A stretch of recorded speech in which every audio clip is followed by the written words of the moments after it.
दोस्तों, मैं आप सब लोगों को थैंक्स कहना चाहूंगा सबसे पहले कि आप ये प्रोग्राम देख रहे हैं। जैसा आप लोगों को मालूम है, हमारे यूथ आइकॉन्स, तो आज 4 यूथ आइकॉन्स हमारे साथ हैं। वो आज आप उन चारों को सुनेंगे।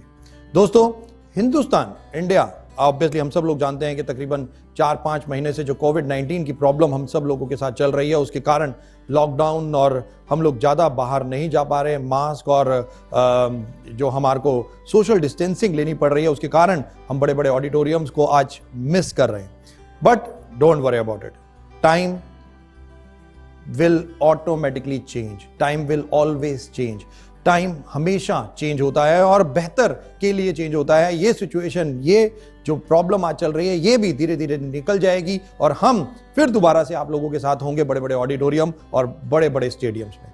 पर दोस्तों, जैसा आज हम जानते हैं कि आज पावर ऑफ यूथ, कि यूथ जो पूरा इंडिया एक यंग इंडिया के नाम से हम सब लोग जानते हैं, जो आज बहुत बड़ा हिंदुस्तान एक बहुत बड़ा यूथ को लेके आज ड्राइव कर रहा है। और हम सब लोग जानते हैं 2020 ये जो साल है जिसमें हम सब लोगों ने देखे थे आंकड़े कि 75% से ज्यादा की पॉपुलेशन आज भारत में जो 35 साल से कम उम्र की है, और यही एक बहुत बड़े आंकड़े ये यूथ, एक यंग कंट्री, एक यंग इंडिया को दर्शाते हैं। दोस्तों, आज का youth is considered as the most important section of the population, कि आज हिंदुस्तान में बहुत बड़ा पॉपुलेशन सेक्शन जो है वो एक यूथ का है।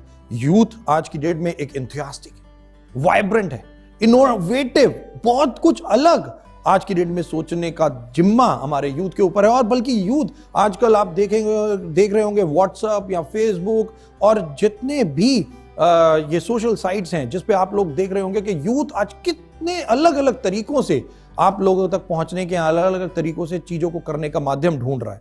आज का यूथ बहुत डायनामिक है। यूथ हैज स्ट्रॉन्ग पैशन, बहुत कुछ करना चाहता है, पैशनेट है वो, बहुत कुछ, मोटिवेटेड है, सेल्फ मोटिवेटेड है आज का यूथ। और सबसे ज्यादा इंपॉर्टेंट, उसके पास विल पावर है। विल पावर कि वो बड़े बड़े पेशेंस के साथ धैर्य रख के धीरे धीरे बड़े बड़े मुकाम आज यूथ हासिल कर रहे हैं। दोस्तों, the most valuable human resource for fostering economical, cultural और सोशल एंड पॉलिटिकल आज वो हो रहा है कि आज जो हर जगह हिंदुस्तान में अगर आप देखेंगे कि इकोनॉमी की बात करें तो आज इवन हमारे prime minister of India mister Narendra Modi ने कहा कि आज यूथ को आगे आना चाहिए। और यूथ को जो आज उन्होंने कहा आत्मनिर्भर यानी कि इंडिपेंडेंट होना चाहिए, यानी कि ऑटोमेटिकली एंटरप्रेन्योरशिप का एक जो आने वाला कल है वो यूथ के लिए वो होना चाहिए। और आज का यूथ बिल्कुल आत्मनिर्भर होना चाहता है, चाहे वो अलग अलग चीजें हों, चाहे वो इकोनॉमी में आज बहुत ज्यादा अपनी चीजों को प्रदान कर रहा है, कल्चरल एक्टिविटीज हो, सोशल हो, पॉलिटिकल हो। और हमने देखा कि आज पॉलिटिक्स में भी हिंदुस्तान का यूथ कितनी तेजी से आगे बढ़ता चला जा रहा है। और बहुत सारे एग्जाम्पल आज हमारे पास हैं कि आज भारत के सदन में आज कितने यूथ जो बैठते हैं और आने वाले टाइम में और ज्यादा चेंजेस जो हम लोग देखेंगे। अब ये जो 4 यूथ आइकन्स आपके सामने होंगे, मैं आपसे रिक्वेस्ट करूंगा कि प्लीज इन्हें ध्यान से सुनिए। पिता की दौलत पे क्या घमंड करना, मजा तो तब है जब दौलत हमारी हो और घमंड पिता करे। Dear friends, good morning Vestige. मैं अब्दुल शब्बीर आपके आगे बात कर रहा हूं।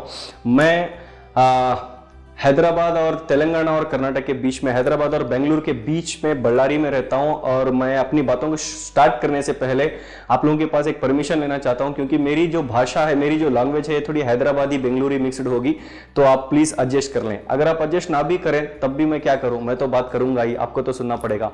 दोस्तों, एट द एज ऑफ 14, जब मैं 14 साल का था, 8th स्टैंडर्ड जब मैं पढ़ रहा था, तब मेरा एक सपना आया मुझे कि 25 साल की उम्र में मुझे करोड़पति बनना है। मुझे पता नहीं था किसका घर डुबाऊंगा, किसको निपटाऊंगा, आई डोंट नो, बट मुझे करोड़पति 25 साल की उम्र में बनना ही है। तो मैं जब मेरा 10th कंप्लीट हुआ, 12th कंप्लीट हुआ, जब मैं BBM, bachelor of business management, जब मेरी डिग्री स्टार्ट हुई, तो मैं मेरे सारे लेक्चरर्स को पूछता था, फ्रेंड्स को पूछता था कि मैं जॉब करूं या बिजनेस करूं, जॉब करूं या बिजनेस करूं, जॉब करूं या बिजनेस करूं। हर कोई जो मुझे एक नया बंदा मिलता था तो मैं सारे के सारों को पूछता था कि मैं बिजनेस करूं या जॉब करूं। तो जितने भी थे, जितनों को मैं पूछता था, सबके सब एक ही बात बोलते थे कि ना तो जॉब कर ना बिजनेस कर, पहले अपने डिग्री को कंप्लीट कर।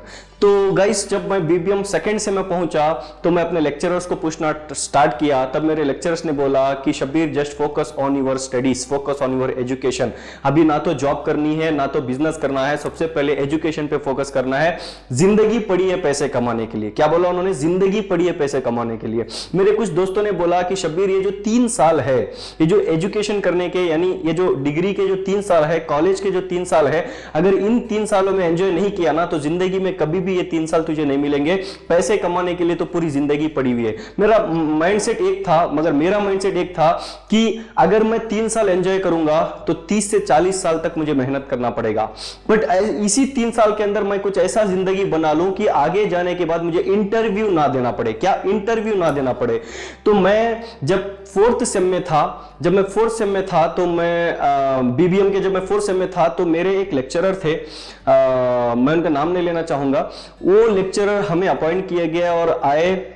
जब वो मेरे क्लास के अंदर आए तो मैं उनसे भी दोस्ती किया और उनसे पूछा कि सर आप तो बता दें कि मैं जॉब करूं या बिजनेस करूं। क्या? जॉब करूं या बिजनेस करूं। उन्होंने 15-20 दिन मुझे सताया। उसके बाद मेरा हाथ पकड़ के क्लासरूम में लेके गए, वहां पे बिठा के डोर लॉक करके मुझे एक बात बोली मेरे लेक्चरर ने कि जिंदगी में कुछ भी कर ले मगर जॉब मत कर। मैंने पूछा सर क्यों? उन्होंने बोला कि तुझे पता है जॉब का फुल फॉर्म क्या है? मैं बोला सर ज्वाइन अदर बिजनेस। वो कहते हैं नहीं। मैं बोला सर जस्ट ओबे बॉस। वो कहते हैं नहीं। मैं बोला सर फिर क्या है? वो कहते हैं जॉब का फुल फॉर्म होता है जूस ऑफ बॉडी। वो कहते हैं जॉब का फुल फॉर्म होता है जूस ऑफ बॉडी। मैं हंसने लगा। उन्होंने बोला कि शब्बीर देख, जब एक स्टूडेंट होता है ना तब वो गन्ने की तरह होता है, शुगर केन कड़क होता है, किसी के आगे झुकता नहीं। क्यों? क्योंकि उसके पॉकेट के अंदर उसके माता पिता का पैसा होता है, पीछे किसी की बेटी होती है, और गांव में कोई पार्क होता है म्युनिसिपैलिटी का, उसके अंदर कोई झाड़ होता है और झाड़ के नीचे इसके कांड है ना। तो ये मगर मस्त होता है। जिसके पास एजुकेशन ज्यादा होता है ना, आजकल के बच्चों में या मुझ जैसे बच्चों में, एजुकेशन के साथ साथ हमें बाय 1 गेट 1 फ्री में एक और चीज मिलती है, उसका नाम है ईगो। तो मेरे सर ने बोला कि जब स्टूडेंट होता है तो वो गन्ने की तरह होता है। जब स्टूडेंट अपना डिग्री, पोस्ट ग्रेजुएशन या जो भी है एजुकेशन कंप्लीट करके अपना रेज्यूमे यानी सीवी लेके किसी गेट के आगे जाके इंटरव्यू के लिए क्यू में ठहरता है ना, तब उस बच्चे को गन्ने की जूस निकालने वाली मशीन में रखे जैसा होता। गन्ने की जूस निकालने वाला क्या करता है? सबसे पहले सीधा रख के जूस निकालेगा, फिर फोल्ड करके जूस निकालेगा। अगर कस्टमर टेस्ट मांगा तो फोल्ड किए हुए गन्ने के बीच में नींबू भी रख के जूस निकालेगा, फिर फोल्ड करके जूस निकालेगा, फिर से फोल्ड करके जूस निकालेगा। उसके बाद अगर कस्टमर और टेस्ट मांगा तो उस फोल्ड किए गए गन्ने के अंदर अदरक यानी जिंजर भी रख के जूस निकालेगा। जैसा ही पूरा जूस उसका निकल जाएगा तब वो गन्ने को लेके फेंका जाएगा और बोला जाएगा कि जा बेटा दूसरी कंपनी देख ले। तो यही होता है आजकल एक स्टूडेंट का हाल। ये चीज मेरे लेक्चर ने मुझे बताया। मैं बोला सर जिंदगी में कुछ भी करूंगा मगर गन्ना नहीं बनूंगा। तो मैं काम करने के बारे में सोचा नहीं, मैं बस एजुकेशन के ऊपर फोकस किया। मगर जब मैं 4th सेम कंप्लीट करके हॉलीडेज में क्रिकेट वॉलीबॉल खेलते टाइम पास कर रहा था, तब मेरे एक रिलेटिव ने मुझे कॉल किया। मैं उनको भी पूछता था कि सर कोई जॉब दिलवा दो, रिकमेंडेशन के ऊपर 10-15 हजार रुपए आएंगे, उसको सेव करूंगा, सेव किया हुआ पैसा लेके एमबीए करूंगा, एमबीए के बाद बेंगलुरु और हैदराबाद शिफ्ट हो जाऊंगा और वहां पे जो जॉब मिलेगा वहां से जो पैसा आएगा उस पैसे को इकट्ठा करके किसी बिजनेस में इन्वेस्ट कर दूंगा। तो उन्होंने बोला पहले डिग्री कंप्लीट कर, फिर उसके बाद मेरे पास आ। गाइस जब मैं 4th सेम एग्जाम्स कंप्लीट करके हॉलीडेज में टाइम पास कर रहा था, तब मेरे जो रिलेटिव थे उनका कॉल आया और उन्होंने बोला कि शब्बीर वेयर आर यू? मैं बोला सर बैटिंग कर रहा हूं। वो कहते तेरे साथ कौन है? मैं बोला सर मेरा एक जिगरी फ्रेंड है जो बॉलिंग कर रहा है। उन्होंने बोला तुम दोनों यहां पे आ जाओ। अब मैं वहां गया, मैं और मेरे दोस्त बैठे वहां पे, क्योंकि हमारे आगे जो थे 2-3 लोग थे जो व्हाइट एंड ब्लैक वेस्टिज के यूनिफॉर्म में थे। अब मुझे वेस्टिज क्या पता नहीं था, वो यूनिफॉर्म में आए थे। बैठा मेरे दिमाग में क्या चल रहा था कि ये लोग यूनिफॉर्म में आए, शायद हमारा इंटरव्यू लेंगे, हम थोड़ा तमीज से बैठते हैं। अब मुझे क्या पता था, आगे वाला 4th स्टैंडर्ड फेल था। अब मैं वहां पे, मैं और मेरा दोस्त बैठे, आगे वाले ने सब कुछ बताया, स्पिरुलिना, नोनली, आंवला, एलोवेरा जो भी था सब कुछ उन्होंने बताया। बताने के बाद मैं उनको बोला कि सर देखते हैं, मैं अपने अम्मी को पूछ के बताऊंगा, अब्बा को पूछ के बताऊंगा। ये डायलॉग बोलने वाले आपको भी बहुत मिलेंगे, मैंने भी वही डायलॉग मारा था अपने अपलाइन को। तो जब मैं उठ के आ रहा था ना, तब वो जो मेरे अपलाइन थे जो मुझे प्रेजेंटेशन देने के लिए आए थे मेरे रिलेटिव के पास जो आके बैठे थे, तब मैं वहां पे गया। उन्होंने बोला शब्बीर बैठो। उन्होंने पूछा कि Shabbir after BBM what next? मैं बोला सर एमबीए। उन्होंने पूछा आफ्टर एमबीए व्हाट नेक्स्ट? मैं बोला सर जॉब। अब उन्होंने बोला जॉब में सैलरी कितना एक्सपेक्ट करते हो? मैं बोला सर 25,000 अगर मिल गए ना तो अपने गांव का शाहरुख खान मैं। उन्होंने बोला बस? मैं बोला सर अगर 50,000 मिल गए ना तो अपने घर का बिल गेट्स मैं। उन्होंने बोला बस? मैं बोला सर अगर 75 या 80 हजार मिल गए ना तो अपने गांव का अकबर बादशाह मैं। उन्होंने बोला बस। मैं बोला भाई तू कितना देगा पहले वो बता, फिर बाद में हम बात करते हैं। उन्होंने बोला शब्बीर इसी कंपनी के अंदर, इसी कर्नाटका के अंदर कई लोग ऐसे हैं जो फर्स्ट स्टैंडर्ड फेल हो चुके, सेकंड स्टैंडर्ड फेल हो चुके, कई लोग ऐसे हैं जो एजुकेशन ही नहीं किए, आज वो लोग BMW, जगुआर, ऑडी जैसी कार घुमा रहे हैं। तू तो एजुकेटेड है, तू क्यों नहीं कर सकता? तो मैं बोला सिर्फ ठीक है मुझे 2-3 दिन का टाइम दो। तो मैं 15-20 दिन टाइम लिया। उसके बाद मुझे एक बेकरी के पास जब मैं चाय पीते बैठा था 15-20 दिन के बाद, तो वहां पे आके मुझे अटैक किया गया और बिठा के बोला गया कि 2 साल, मेरे जो रिलेटिव थे उन्होंने एक डायलॉग मारा कि 2 साल मुझे दे दे वेस्टीज के लिए, दिन के 2 घंटे दे दे, अगर तेरी जिंदगी नहीं बदली ना तो मेरा कॉलर पकड़ के पूछ। सर उन्होंने क्या बोला मेरा दिल नहीं बहका, मगर उन्होंने जैसे बोला, जिस कॉन्फिडेंस से उन्होंने बोला, तब मैं बहुत शॉक हो गया कि मैं बोला सर ठीक है। तो मेरे पास जब 1200 रुपीज नहीं थे, 610 रुपए थे, वो 610 रुपए दे के मैं ज्वाइन किया वेस्टीज को। थैंक्स टू माई अपलाइन जिन्होंने 390 रुपीज अपने हाथ के डाल के मुझे ज्वाइन करवाया। अगर वो उस दिन वो काम नहीं करते तो शायद आज शब्बीर यहां नहीं होता। So thanks to my upline, वो जहां भी है बहुत खुश रहे। तो मैं अपना काम करता गया। मैं एक मीटिंग में गया। मीटिंग में जाने के बाद वहां पे एक लीडर आके बोले कि तुम अपने फ्रेंड्स को, रिलेटिव्स को, कॉलीग्स को, नेबर्स को इसके बारे में बताओ, तुम करोड़पति बन जाओगे। मैं सीधे गया कॉलेज को, मेरे क्लास के लड़कों को, लड़कियों को मैंने बोला। एक लड़की को मैंने वेस्टीज का प्लान शो किया। प्लान शो करने के बाद उस लड़की ने बोला कि शब्बीर तुझे पता है ना 15 दिन पहले मेरा एंगेजमेंट हो गया, हमारे मियां मारते। तो जब मैं दूसरी लड़की को प्लान शो किया उसने बोला कि शब्बीर हमारे अब्बू मारते। जब मैं एक तीसरे लड़के को, जो मेरे क्लास का लड़का था, उसको मैंने वेस्टीज का प्लान शो किया तो बोला शब्बीर को किसी ने साबुन पेस्ट बेचने वाला नींबू करा दिया। सर आज भी वो लड़का मुझे मिलता है, कहता है, वही खटारा स्कूटी के अंदर आता है और मैं एसी कोच कार के अंदर जाता हूं। हम जब चाय पीने बैठते हैं तो कहता है शब्बीर तेरी किस्मत बहुत अच्छी थी। मैं कहता हूं भाई किस्मत बहुत खराब थी यार, तेरे नींबू ने काम किया।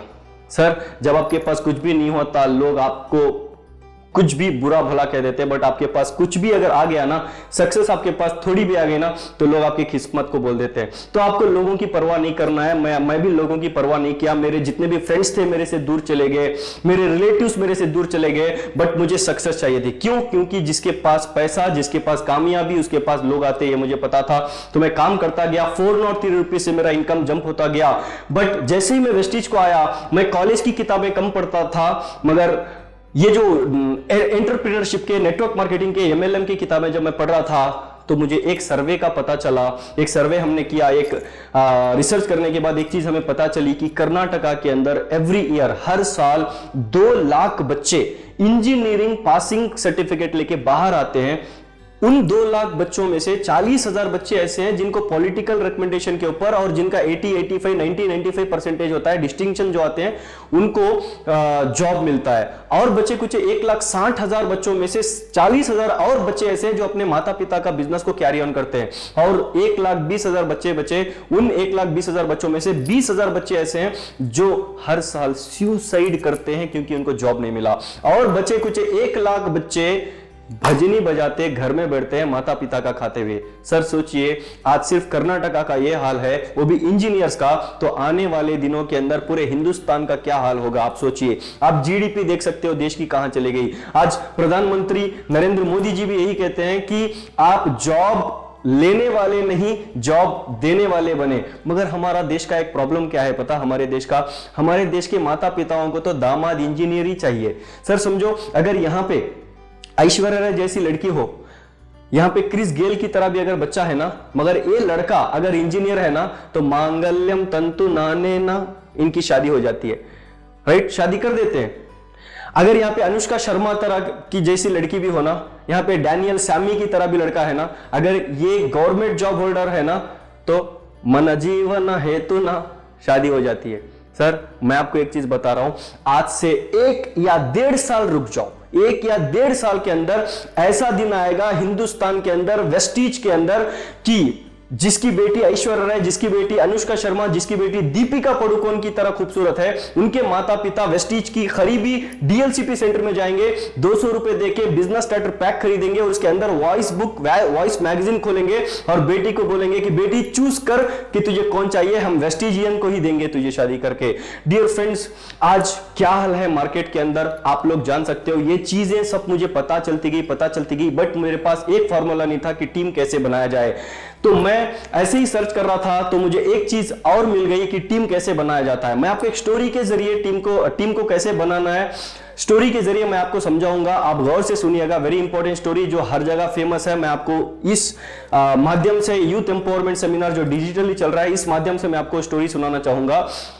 मजा तो फिजिकली आता है, बट यहां पे भी मजा आए जैसा मैं आपको इंफॉर्मेशन दूंगा कि मैं एक दिन चिकन मार्केट को गया, वहां पे आधा किलो में चिकन लिया, चिकन मार्केट से मैं बाहर निकला, वहां पे बाहर चिकन मार्केट के बाहर एक कुत्ता था। वो कुत्ता मेरे चिकन के बैग को देखा, देख के वो क्या करने लगा, ऐसे करने लगा। अब मैं उस कुत्ते को चिकन दूं या भागूं? ऑब्वियसली मैं भागने लगा, तो कुत्ता मेरे पीछे आने लगा। मैं भागता रहा, आगे कुत्ता पीछे, मैं आगे कुत्ता पीछे, मैं आगे कुत्ता पीछे। उस कुत्ते को 65 किलो का शब्बीर नहीं, आधा किलो मुर्गी चाहिए थी, है ना। तो वो कुत्ता मेरे पीछे आता गया। उस कुत्ते का ड्रीम क्या था? मैं नहीं, चिकन। उस कुत्ते का गोल क्या था? चिकन। उस कुत्ते का एम क्या था? चिकन। उस कुत्ते का टारगेट क्या था? चिकन। अब वो कुत्ता कंटिन्यूअसली भाग रहा है, मैं और आगे भाग रहा हूं, भागता रहा, कुत्ता पीछे आता रहा। राइट साइड एक पान शॉप था, वहां और 4 कुत्ते। अब कुत्ता कुत्ते को साथ देगा या कुत्ता मुझे साथ देगा? 100% कुत्ता कुत्ते को साथ देगा। कितने कुत्ते हुए? 5 कुत्ते। अब 5 कुत्ते मेरे पीछे, मैं आगे भागता रहा, कुत्ता पीछे आता रहा। और 5 कुत्तों का ड्रीम क्या? चिकन। 5 कुत्तों का गोल क्या? चिकन। 5 कुत्तों का एम क्या? चिकन। 5 कुत्तों का टारगेट क्या? चिकन। 5 कुत्तों को 65 किलो का शब्बीर नहीं, आधा किलो मुर्गी चाहिए था। तो वो और स्पीड आ रहे हैं, मैं और स्पीड भाग रहा हूं, वो और स्पीड आ रहे हैं, मैं और स्पीड भाग रहा हूं। लेफ्ट साइड एक ढाबा आया। अब ढाबे के पास और 4 कुत्ते। अब वो कुत्ते को साथ देंगे या कुत्ते मुझे साथ देंगे? 100% कुत्ता कुत्ते को साथ देगा ना। कितने कुत्ते हुए? पहले के 5, अब के 4, 9 कुत्ते। 9 कुत्ते मेरे पीछे, मैं आगे, 9 कुत्ते मेरे पीछे, मैं आगे। और 9 कुत्तों को 65 किलो का शब्बीर नहीं, आधा किलो मुर्गी ही चाहिए। अब 9 कुत्तों का गोल क्या था? क्यों भाग रहे थे? 9 कुत्तों का गोल चिकन, 9 कुत्तों का टारगेट चिकन, 9 कुत्तों का एम चिकन, 9 कुत्तों का ड्रीम चिकन। 9 कुत्ते मेरे पे अटैक। मैं और भाग रहा था, और भाग रहा था, पीछे और कुत्ते, पीछे 9 कुत्ते आ रहे थे, मगर राइट साइड एक और बाईपास आ गया, वहां पे और 4 कुत्ते थे। अब 4 कुत्ते को साथ देंगे या मुझे साथ देंगे? 100% कुत्ते को साथ देंगे। पहले 9 थे, अब 13 कुत्तों ने मेरे पीछे अटैक करना स्टार्ट कर दिया। 13 कुत्तों को 65 किलो का शब्बीर नहीं, आधा किलो मुर्गी चाहिए। 13 कुत्तों का ड्रीम क्या? चिकन। 13 कुत्तों का गोल क्या? चिकन। 13 कुत्तों का टारगेट क्या? चिकन। 13 कुत्तों का एम क्या? चिकन। सर, जब कुत्ता टीम बना रहा तो आपको और हमको क्या प्रॉब्लम? यार भागते भागते कुत्ते ने 13 लोगों की टीम बना दी, तो हम तो ऐसे भी इंसान हैं भाई। जिस वक्त कुत्ते ने चिकन मार्केट के पास मेरे हाथ में चिकन की बैग देखी, उस दिन कुत्ते ने चिकन को अपना गोल बनाया और उस गोल पे क्लियर एंड कट फोकस था। कुत्ते ने क्लियर एंड कट गोल बनाया, उस गोल पे क्लियर एंड कट फोकस था और उसने फोकस पे फोकस करता गया, अपने गोल पे फोकस करता गया। राइट साइड जो पान शॉप के पास 4 फ्रेंड्स ठहरे थे ना, उन्होंने सोचा कि ये भाग रहा है तो हम भी भागेंगे, कुछ तो मिलेगा। लेफ्ट साइड जो ढाबे के पास 4 फ्रेंड्स थे ना, जब 5 लोग भाग रहे हैं तो हम भी भागेंगे, कुछ तो मिलेगा। उन्होंने सोचा, आके ज्वाइन कर लिया। और जो बाईपास के पास 4 फ्रेंड्स ठहरे थे ना, उन्होंने भी सोचा कि ये भाग रहे हैं 9 लोग तो कुछ तो मिलेगा, हम भी चलते हैं। यार जब हमारा गोल क्लियर एंड कट हो, जब उस गोल पे हमारा फोकस क्लियर एंड कट हो, तो हम लोगों के पास नहीं, लोग खुद हमारे पास आके ज्वाइन करते रहेंगे। सर, मैं एक चीज को मानता हूं, इस हिंदुस्तान के अंदर करोड़पति बनने के लिए 3 प्लेटफॉर्म्स है। इस हिंदुस्तान के अंदर करोड़पति बनने के 3 प्लेटफॉर्म्स है। पहला प्लेटफॉर्म क्या? पहला प्लेटफॉर्म पॉलिटिक्स। पॉलिटिक्स में जाके हम करोड़पति बन सकते हैं, मगर जिगरा चाहिए, हमारे पास नहीं है। दूसरा प्लेटफॉर्म का क्या? Film industry. फिल्म इंडस्ट्री के लिए चेहरा चाहिए, हमारे पास नहीं है। तो तीसरा प्लेटफॉर्म क्या? जो पॉलिटिक्स में कामयाब नहीं हो सकते, जो सेलिब्रिटी नहीं बन सकते, आप और हम जैसे आम इंसान के लिए भगवान ने हिंदुस्तान में वेस्टीज को तीसरा प्लेटफॉर्म बना के भेजा, जिसके अंदर आप और हम हैं। और जो नहीं है आज आ जाओ, क्योंकि वेस्टीज आपको करोड़पति के साथ साथ सेलिब्रिटी बनाती है। यह चीज मुझे समझ में आ गई और मैं काम करता रहा, किसी की मैंने परवाह नहीं की, मैं अपना काम करता रहा, क्योंकि जिंदगी मेरी है, काम मुझे करना है, कामयाब मेरे को होना है। तो मैं काम करता रहा। 403 रुपीज से इनकम जंप होते गया 10,000 rupees, 44,000 rupees, 92,000 rupees, 1,08,000 rupees, 1,56,000 rupees, 1,84,000 rupees, 2,36,000 rupees, 4,04,000, ऐसे डेवलप करते लास्ट मंथ जो मेरा चेक था 10,23,000 रुपीज था। शायद अगर मैं MBA करके किसी कंपनी में अगर जाके काम करता तो मेरा 5 साल का टोटल इनकम भी उतना नहीं होता जितना इनकम मैं इस महीना जो 10th को आने वाला है, और इस महीना जो इनकम आ रहा है, मेरा इनकम 11 लाख से ज्यादा होने वाला है। So thanks to Vestige, thanks to my all uplines, thanks to my team जो मुझे यहां तक पहुंचा है। गाइस, आज ये सिर्फ मेरी कामयाबी की बात मैं नहीं कर रहा, मेरे टीम के अंदर करीब 30 से ज्यादा लोग आज कार घुमाते हैं, जिनके पॉकेट में अगर 50 रुपए होते तो अपने आप को शाहरुख खान की तरह फील करते थे। इतने गरीब घराने से आए हुए बच्चे लोग आज 30 से 40 लोग मेरी टीम के अंदर कार घुमा रहे हैं 9-9, 10-10 लाख रुपए की। मैं इतना इनकम के अलावा मैंने 3 प्रॉपर्टीज खरीदी वेस्टीज के थ्रू और 2 कार्स खरीदे, एक निसान माइक्रा, दूसरी होंडा WRV। राइट, मजा आता है सर, मजा आता है, बहुत खुशी होती है जब हम ऐसे सब कुछ, जब हम ये सारी चीजें कर सकते हैं। तो मैं जाते जाते आपको एक चीज कहना चाहूंगा, अगर आप कामयाब होना चाहते हो तो मैं कुछ लोगों को आपसे मिलाऊंगा अभी थोड़ी देर के अंदर। वो लोग जो आपको जैसा बोलेंगे आप वैसे करते रहिएगा, 2 साल के अंदर वो इंसान आपको कामयाब बना देगा। अगर आप चाहते हो कि कामयाब होना, अगर आप चाहते हो कि उस इंसान को देखा जाए, तो आप इस मीटिंग को खत्म होने के बाद, इस प्रोग्राम को, डिजिटल यूथ एम्पावरमेंट सेमिनार को खत्म होने के बाद सीधा आप जाइए, मिरर के पास ठहर जाइए, वो बंदा आपको दिख जाएगा जो आपको इस दुनिया के अंदर कामयाब बना सकता है। यस, एब्सोल्युटली, वो बंदे आप खुद हो। जिस दुनिया के अंदर आपको कोई भी कामयाब नहीं कर सकता सिवाय आपके, इस दुनिया के अंदर आपको कोई भी नाकामयाब नहीं कर सकता सिवाय आपके, जैसे बाली सर कहते हैं। So guys, thank you so much. मैं जाते जाते अपने नेक्स्ट यूथ आइकॉन को बुलाना चाहूंगा। Thank you, thanks a lot. Good morning everyone, मैं प्रफुल्ल कुमार पंडा, ओडिशा राउरकेला में रहता हूं। आज मैं बहुत खुश हूं, बहुत एक्साइटमेंट हूं, जो कि बहुत बड़ा प्लेटफॉर्म में मेरे को आज ये बातें कहने की और मेरा सक्सेस यानी जर्नी के बारे में कहने की मौका मिला। माय डियर फ्रेंड्स, पहले तो मैं थैंक्स कहना चाहूंगा वेस्टीज के मैनेजमेंट को, स्पेशल थैंक्स कहना चाहूंगा मिस्टर दीपक सर को। सबसे इंपॉर्टेंट बात है कि आज जो दीपक सर ने मेरे को इतने बड़ा जिम्मेदारी दिए हैं आप लोगों के सामने, और बहुत चीजें आपसे बात करने हैं, और मेरे सक्सेस और मेरा पहला का जर्नी और मेरे जर्नी से पास्ट का जर्नी के बारे में भी मैं आपसे बात करूंगा और शेयर करूंगा। मेरे लाइफ में आज जो भी मैं वेस्टीज में हूं, आज वेस्टीज डबल क्राउन डायरेक्टर हूं, आज बहुत अच्छे रोजगार कर रहा हूं, एक ड्रीम हाउस में रह रहा हूं, ये सारे सपना, ये सारे सक्सेस के बारे में हम बात करेंगे। लेकिन उससे पहले मैं अपने पास्ट के बारे में बात करूंगा। पास्ट था 1993 में, हम लोग एक गांव में रहते थे, भद्रक जिला, उड़ीसा में एक जिला है भद्रक जिला। उस जिला में मेरे पापा एक फार्मर का काम करते थे, छोटे गांव में हम लोग रहते थे, पापा, मम्मी, 2 भाई और एक बहन। लेकिन हमारे परिवार में जितने भी सारे लोग थे कहीं ना कहीं नौकरी कर रहे थे, उनके बच्चे अच्छे स्कूल में पढ़ रहे थे, अच्छे एजुकेशन वो ले रहे थे, तो उनके परिवार बहुत अच्छे तरीके से चल रहा था, उनके लाइफ बहुत अच्छा चल रहा था। लेकिन वो पापा मम्मी को वो चीजें सोचने में मजबूर कर दिया कि मेरे बच्चे के भविष्य क्या होगा, कि अगर मैं फार्मर का काम करूं, अगर मैं अपने लाइफ में कुछ ना कर पाऊं और जिंदगी में मेरे बच्चों का भविष्य, मैं अपने बच्चों के भविष्य बना नहीं सकता। उन्होंने डिसीजन लिया, और डिसीजन लेने के बाद उन्होंने राउरकेला आने की सोचा। और जब राउरकेला वो आए, उन्होंने एक फार्मर तो पहले से काम कर रहे थे, एक नया शहर था और वहां पे काम नहीं मिला, और काम मिला तो एक माली का काम मिला। पापा को ज्यादा मेहनत करने की नहीं पड़ा, ज्यादा कोई प्रॉब्लम नहीं हुआ, क्योंकि उसी रिलेटेड, उसी रिलेटेड उनको एक काम मिला है, क्योंकि वो पहले गांव में खेतीबाड़ी कर रहे थे, फार्मर का काम कर रहे थे, और जब राउरकेला आए तो उनको काम मिला एक माली का काम। लेकिन माली का काम में इतना पैसा नहीं था जो अपने 5 लोगों को पालने के लिए, अच्छे स्कूल, अच्छे एजुकेशन देने के लिए। सपना तो बहुत अच्छा था, लेकिन उतने पैसा में वो सारे सपना पूरा नहीं हो सकता है। इसीलिए वो शाम को एक ग्रोसरी दुकान में, एक राशन दुकान यानी ग्रोसरी दुकान में उन्होंने काम किए। और जब उन्होंने ग्रोसरी दुकान में काम करना शुरू किया तो वहां पे जो भी थोड़ा बहुत पैसा मिल रहा था, पार्ट टाइम काम मिल रहा था, यानी दिन में मालिका काम, वहां से कुछ पैसा मिल जाता था, शाम को ग्रोसरी दुकान में हेल्परिंग का काम, वहां से कुछ पैसा मिल जाता था।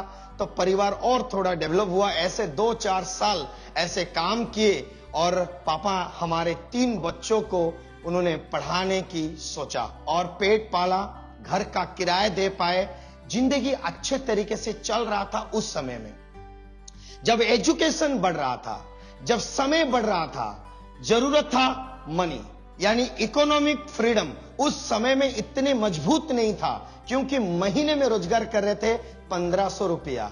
और 1500 रुपया में आप जान सकते हैं, आप सोच सकते हैं, 1500 रुपया एक 5 लोगों को लेकर शहर के बड़ा शहर में चलना और उनको पेट पालना, उनको अच्छा एजुकेशन देना, वो संभव नहीं हो सकता है। तो इसीलिए कुछ सालों के बाद उन्होंने सोचा कि मैंने गाड़ी धोऊंगा। जिस मालिक के पास वो मालिक का काम कर रहे थे, उन्हीं का 2-4 कार था और एक ट्रक भी था। तो सुबह सुबह उनका गाड़ी को धोते थे, वहां से कुछ पैसा मिल जाता था, तो वो भी प्लस हो जाता था पैसा। तो धीरे धीरे उनका कुछ साल तक वो टाइम चला दिया। जब 3 साल 4 साल समय को हम बिताए और हम बड़े होते जा रहे थे, मैं घर का बड़ा बेटा हूं, जिम्मेदारी मेरे ऊपर में भी था। पापा को मैं देख रहा था कि सुबह जाते थे, रात 11 बजे दुकान बंद करके आते थे। लेकिन उस समय में हम इतना समझदार नहीं थे, पापा का मेहनत को हम समझ नहीं पा रहे थे, उनका सपने को हम समझ नहीं पाते थे कि वो हम लोगों के लिए काम कर रहा था। बट वो उतना हम समझ नहीं पा रहे थे, क्योंकि ना उतना बड़ा उम्र हम लोगों का नहीं था। नया शहर था, दोस्त भी कम था, रिश्तेदार भी नहीं बने थे, रिश्तेदार दूर दूर में रहते थे। लेकिन सिर्फ एक व्यक्ति यानी मेरे पापा, तो उन्होंने सोचा कि मेरे बच्चे को जब कॉलेज में एडमिशन करूंगा तो मेरे बच्चे को बहुत सारा पैसा चाहिए, ढेर सारा पैसा चाहिए। उनको एडमिशन करना, इसको कोचिंग देना, ट्यूशन देना, और भी 2 बच्चे को पढ़ाना, परिवार को भी चलाना, घर का किराया देना। तो वो सारी चीजें उतने पैसा में नहीं हो रहा था। मालिक का काम छोड़ दिए, गाड़ी का धोना, गाड़ी वॉश करना वो छोड़ दिए। तो उन्होंने धीरे धीरे राजमिस्त्री के पास काम करना शुरू किया। आज है हेल्पर। तो हेल्परिंग का काम करते करते पूरा फुल राजमिस्त्री वो बन गए।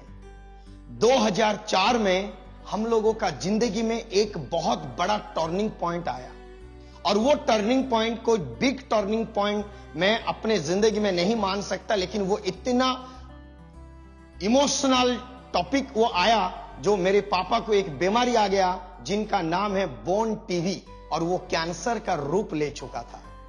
और उस समय में जितने भी रोजगार हो रहा था, ना हमारा बैंक था, ना हमारा कोई पासबुक था, ना पापा के पास कोई पूंजी था जो वहां पे कोई जमा करके रखे थे। हमारे सारे रिश्तेदार दूर दूर में रहते थे, लेकिन राउरकेला में सिर्फ अकेले थे हमारे परिवार।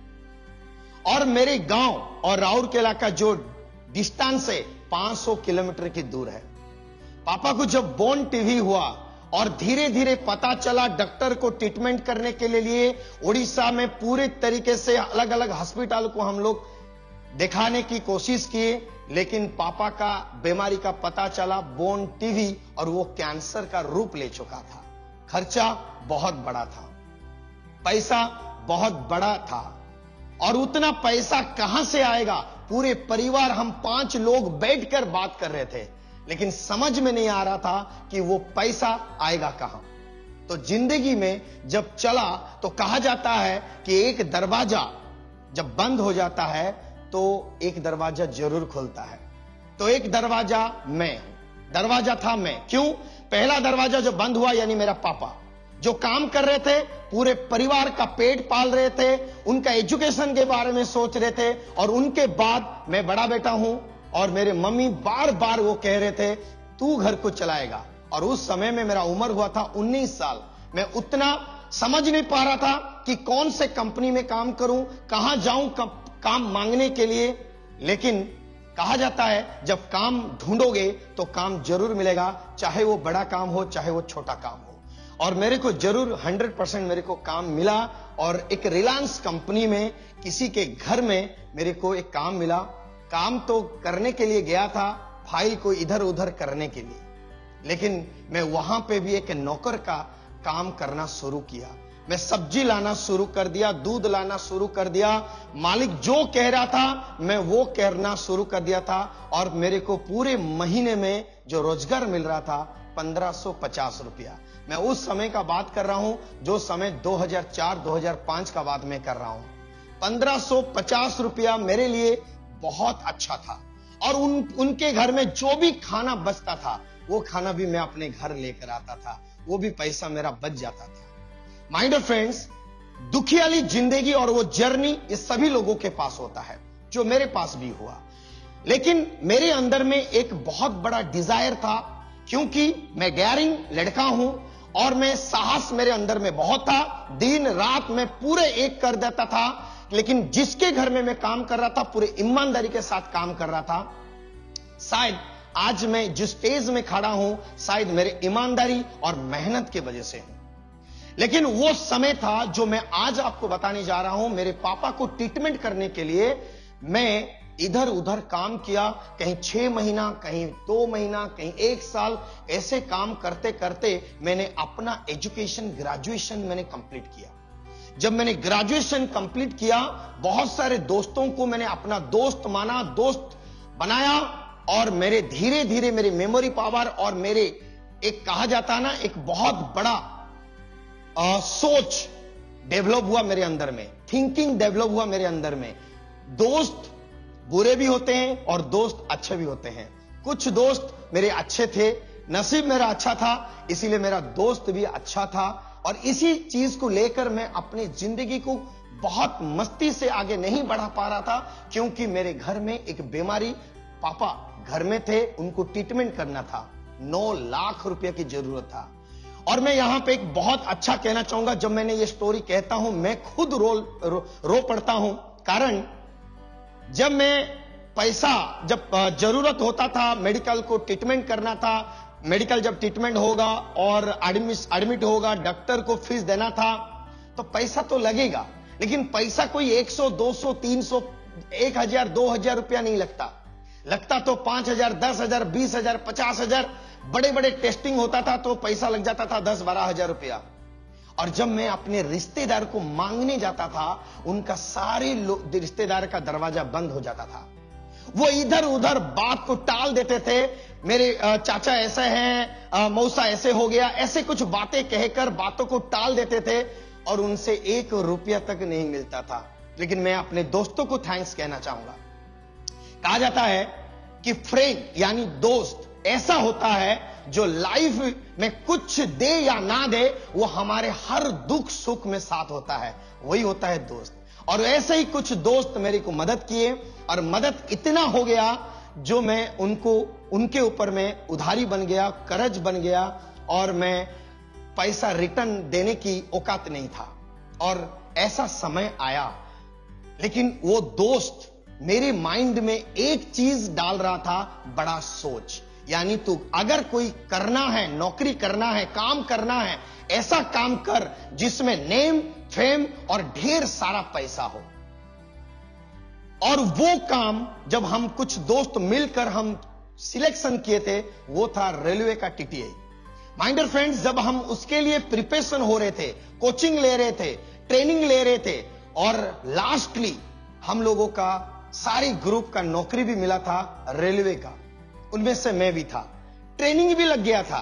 लेकिन मैंने देखा, बहुत सारे लोगों को मैंने देखा, नौकरी पाने से पहले तो मैं बहुत एक्साइटमेंट था, लेकिन जब नौकरी मेरे को मिल गया, उसके बाद मैंने देखना शुरू कर दिया कि जितने लोग रिटायर्ड हो रहे हैं, जितने लोग मेरे ऊपर वाला जो ऑफिसर हैं, मैं उनको देखकर हैरान हो गया कि उनके मेरे ऊपर वाला जो ऑफिसर हैं, उनका जिंदगी देखकर मैंने कंफ्यूज पड़ गया, सोचने में पड़ गया कि मैं और 20 साल के बाद जब मैं उनके उम्र में होऊंगा तो उनका जो लाइफस्टाइल है तो मेरा लाइफस्टाइल वैसा होगा, और जो लाइफस्टाइल मेरे को पसंद नहीं था।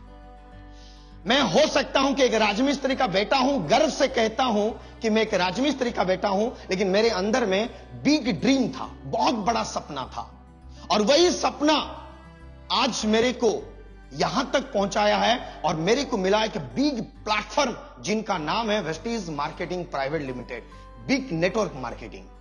और वो नेटवर्क मार्केटिंग में जिस दिन मैंने वेस्टीज को चुना, मीटिंग सुना, जो मेरे को जो बुलाए थे, मीटिंग में बुलाए थे, और वहां पे जब मैंने गया, एक बार दो बार मीटिंग में बैठा, सेमिनार में बैठा, तो मैंने सोचना शुरू कर दिया कि अगर लाइव बनेगा तो नेटवर्क मार्केटिंग में लाइव बनेगा।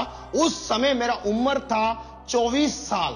24 साल जब उम्र था तो उस समय में मेरा डिसीजन मैंने ले चुका था कि लाइफ में मैं बड़ा करके रखूंगा, क्योंकि जो ड्रीम मैंने देखा हूं तो सिर्फ मेरा सपना पूरा होगा नेटवर्क मार्केटिंग, और वो नेटवर्क मार्केटिंग में वेस्टीज। क्योंकि ना उससे पहले ना मैं कोई बाइनरी कंपनी में काम किया हूं, ना कोई नेटवर्क कंपनी के बारे में मैं जानता हूं।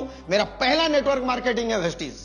तो इसीलिए मेरे को ज्यादा मेहनत करना नहीं पड़ा, मेरे को ज्यादा सोचना नहीं पड़ा। ड्रीम तो मजबूत था, लेकिन मेरे अंदर में कोई नेगेटिवपन नहीं था। मैं करूंगा तो करूंगा, बस यही डिसीजन लेकर मैंने वेस्टीज में साइन अप किया।